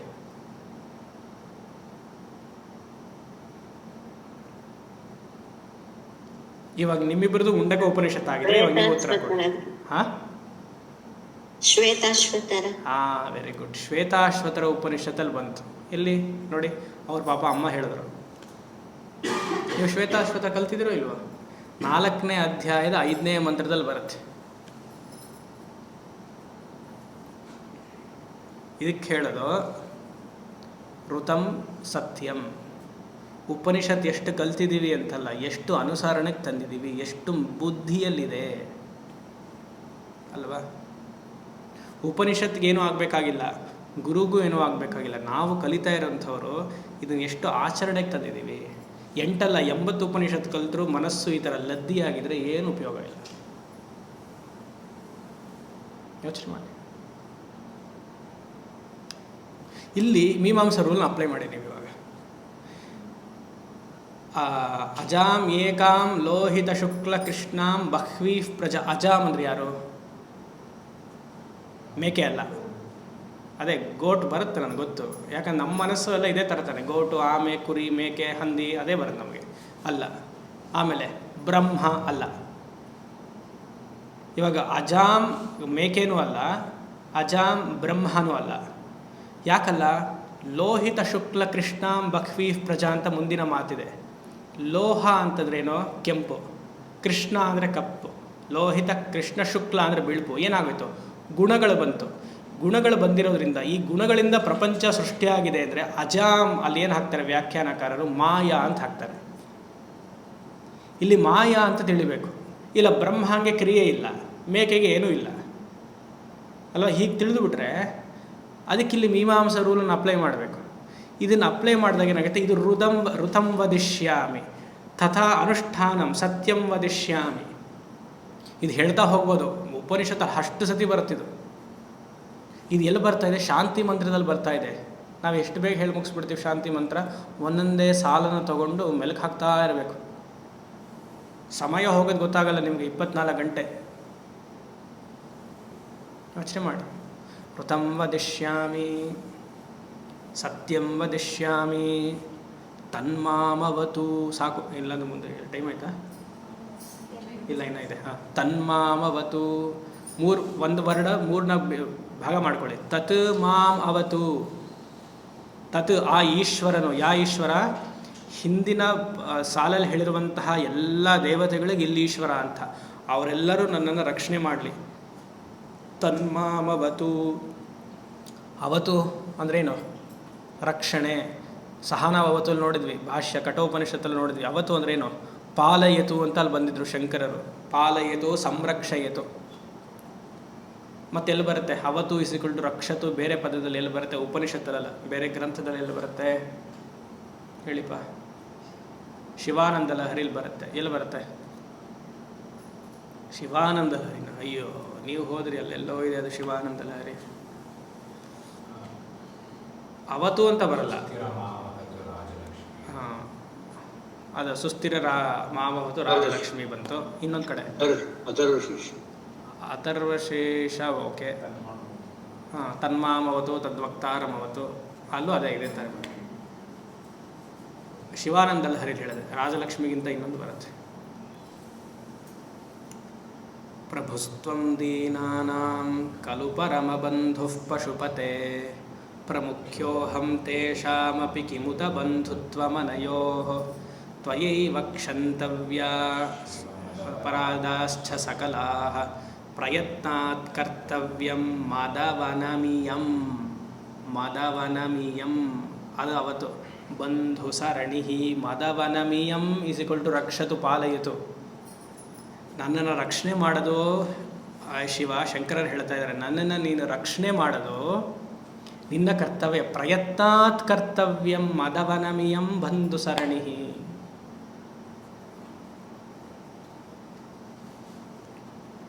ಮನಸ್ಸಿನಲ್ಲಿ ಹಲವಾರು ಸಾತ್ವಿಕ ವಿಚಾರಗಳಿದ್ದರೆ ಚರ್ಚೆ ಮಾಡೋಕ್ಕೆ ತುಂಬ ಇದು ಸೊಗಸು ಅಲ್ವಾ? ತನ್ಮಾಮವತು ತದ್ವಕ್ತಾರಮವತು. ನನ್ನನ್ನು ರಕ್ಷಣೆ ಮಾಡೋ ದೇವತೆ ಅರ್ಜುನ ಅಂತಲೇ ಬರುತ್ತೆ. ನನ್ನನ್ನು ರಕ್ಷಣೆ ಮಾಡೋ, ಯಾಕಂದ್ರೆ ಕೃಷ್ಣ ಅಂತ ಹೇಳಿ ನಮಗೆ ಅರ್ಜುನ. ಹೇ ದೇವತೆಗಳೇ, ನನ್ನನ್ನು ರಕ್ಷಣೆ ಮಾಡು. ತನ್ಮಾಮವತು ತದ್ವಕ್ತಾರಮವತು. ನನ್ನ ಆಚಾರ್ಯರನ್ನು ಕಾಪಾಡು. ವಕ್ತಾರಂ ಅಂದರೆ the teacher. May you protect the teacher, may you protect me. ಯಾಕೆ? May you please protect the teacher, because I being his student, the way I am, teacher will forget everything. ನನ್ನಂಥ ಶಿಷ್ಯರು ಗುರುಗಳು ಇರೋದ್ರಿಂದ ಗುರುಗಳ ಆಯಸ್ಸು ಹೋಗ್ಬಿಡುತ್ತೆ, ಗುರುಗಳ ಬುದ್ಧಿನೂ ಹೊಟ್ಟೋಗುತ್ತೆ. ಅದಕ್ಕೆ ದಯವಿಟ್ಟು ಅವ್ರನ್ನ ಕಾಪಾಡು. ನನ್ನ ನೀನು ಕಾಪಾಡ್ತೀವೋ ಇಲ್ವೋ, ಗುರುಗಳನ್ನಾದರೂ ಕಾಪಾಡಪ್ಪ ಅಲ್ವಾ? ಅವರು ಸದಾ ಗುರುಭುಕ್ತಿ ಶುಕ್ರಭುಕ್ತಿಲೇ ಇದ್ದರು. ಯಾವಾಗ ನಾನು ಅವ್ರ ಸಂಪರ್ಕಕ್ಕೆ ಬಂದೋ, ಅವ್ರ ಪಾಪ ಯಾವಾಗಲೂ ಶನಿ ಭುಕ್ತಿ ರಾಹು ಭುಕ್ತಿನೇ ಶುರುವಾಗಿದೆ. ಅದರಿಂದ ಅವರನ್ನು ಕಾಪಾಡಿ ನೀನು. ತನ್ಮಾಮವತು ತದ್ವಕ್ತಾರಮವತು. ಮತ್ತೆ ಆಧಾರತೆಯಾಗಿ ಅವತು ಅವತು ವಕ್ತಾರಂ. ಓಂ ಮತ್ತೆ 2 ಸತಿ ಬಂದಿದೆ ಅಂದರೆ ಮತ್ತೆ ಆಧಾರತೆಗೆ. ಓಂ ಶಾಂತಿ ಶಾಂತಿ ಶಾಂತಿ. 3 ಸತಿ ಶಾಂತಿ, ಅದು ನಮಗೆ ಗೊತ್ತು. ಆಧ್ಯಾತ್ಮಿಕ, ಆದಿದೈವಿಕ, ಆದಿಭೌತಿಕ ತ್ರಾಪತ್ರಯ ನಿವಾರಣಾರ್ಥಂ ತ್ರಿವಾರಂ ಶಾಂತಿ ಪಠೇತ್. ಇಲ್ಲಿಗೆ ಈ ಶಾಂತಿ ಮಂತ್ರವನ್ನು ನೋಡಿದ್ದಾಯಿತು, ಸ್ಥೂಲವಾಗಿ ನೋಡಿದ್ದಾಯಿತು. ಸಮಯ ಆಯಿತಾ? ಸರಿ, ಇಲ್ಲಿಗೆ ನಿಲ್ಲಿಸೋಣ. ಇದು ಬೇಕಂದರೆ ನೋಡ್ಬೇಡ ಬಿಡಿ, ಒಂದು 5 ನಿಮಿಷದಲ್ಲಿ ಮುಗಿಸ್ಬಿಡ್ಬೋದು.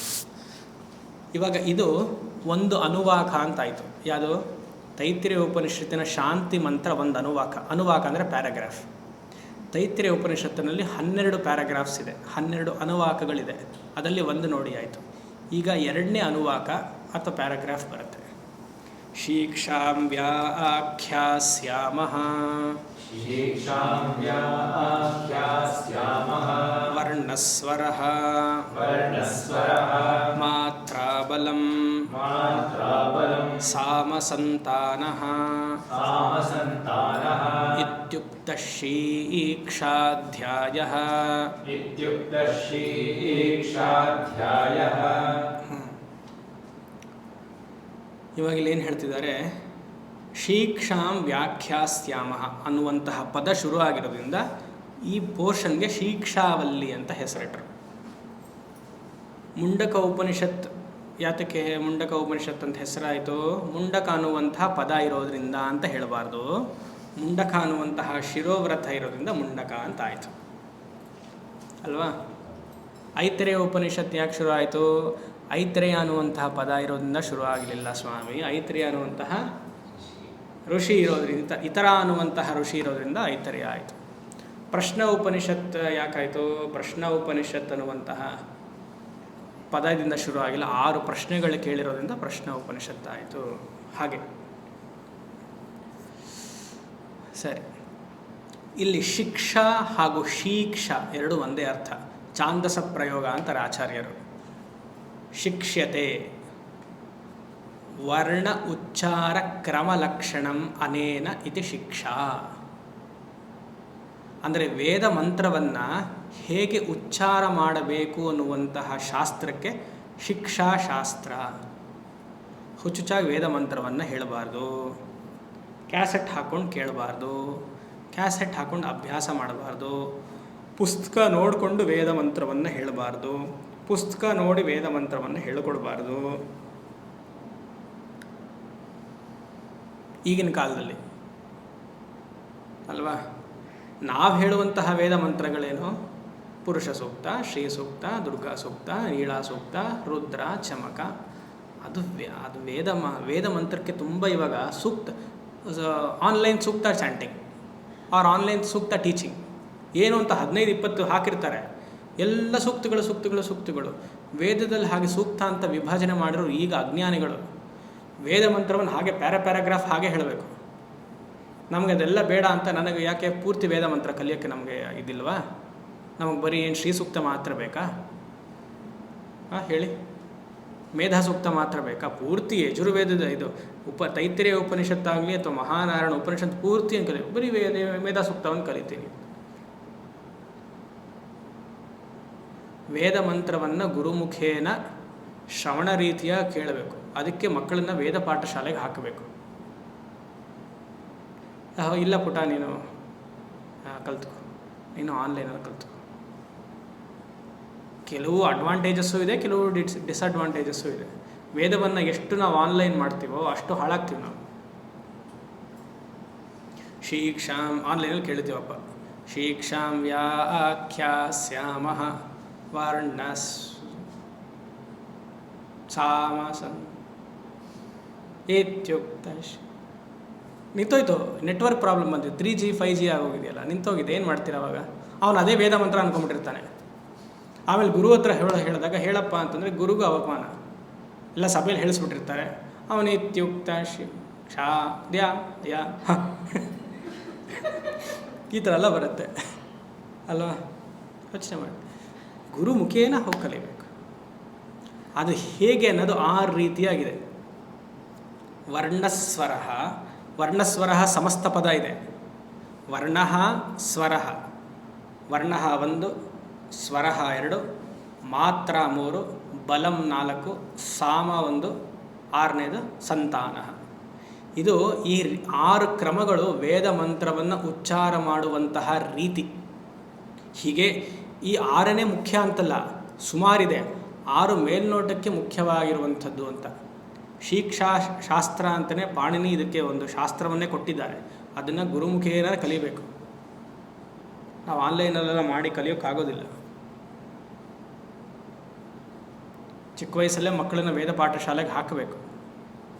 ಮಕ್ಕಳ ಮೇಲೆ ವ್ಯಾಮೋಹ ಎಲ್ಲ ಬಂದರೆ ಯಾವಾಗ ಕಲಿಯೋದು ಮಕ್ಕಳು? ನಾನು ಬಿಟ್ಟು ಹೋಗ್ತಾನೆ, ಇವಾಗ ಕಲಿತಾನೆ, ಆವಾಗ ಕಲಿತಾನೆ, ಯಾವಾಗ ಚಿಕ್ಕ ವಯಸ್ಸಲ್ಲೇ ಹಾಕಬೇಕು ಅಲ್ವಾ? ಆ ರೀತಿಯಾಗಿ ಈ ಉಚ್ಚಾರಣಾ ಪದ್ಧತಿ ಹೇಗೆ ಅಂತ ಸಂಕ್ಷಿಪ್ತವಾಗಿ ನಾಳೆ ನೋಡೋಣ. ಯಾಕಂದರೆ ಪೂರ್ತಿ ಡೀಟೇಲಾಗಿ ನೋಡುವಂಥ ಅವಶ್ಯಕತೆ ಇಲ್ಲ, ಯಾಕಂದರೆ ನಾವೆಲ್ಲ ಮೋಕ್ಷಗಾಮಿಗಳು ಒಂದು. ಮತ್ತು ಈಗ 50-60 ವರ್ಷಕ್ಕೆ ಇದನ್ನು ಶಿಕ್ಷಾಂ ವ್ಯಾಖ್ಯಾಸ್ಯಾಮ ಅಂತ ಹೇಳಿ ಏನು ಗಳಿಸ್ಬೇಕಾಗಿದೆ? ನಿಜನೂ ತಪ್ಪು ಅಲ್ವಾ? ಮೋಕ್ಷಗಾಮಿಗಳಾಗಿರುವಂತಹ ಈಗ ನಾನು 60 ವರ್ಷಕ್ಕೆ ಉಪನಿಷತ್ ಇದು ವೇದ ಮಂತ್ರ ಇಟ್ಕೊಳ್ತೀನಿ ಅಂತಂದ್ರೆ ಆಗಲ್ಲ. ಮೇಲ್ನೋಟಕ್ಕೆ ಮಾತ್ರ ಈ ಪೋರ್ಷನ್ನ ನೋಡಿ ಹೋಗೋಣ. ಸೊ ಆ ರೀತಿಯಾಗಿ ನಾಳೆ ಅದನ್ನು ಮುಂದುವರ್ಸೋಣ ಅಂತ ಹೇಳ್ತಾ ಇಲ್ಲಿಗೆ ವಿರಾಮ. ಓಂ ಶಂ ಅಸತೋಮ ಸದ್ಗಮಯ ತಮಸೋಮ ಜ್ಯೋತಿರ್ಗಮಯ ಮೃತ್ಯೋರ್ಮಾ ಅಮೃತಂ ಗಮಯ.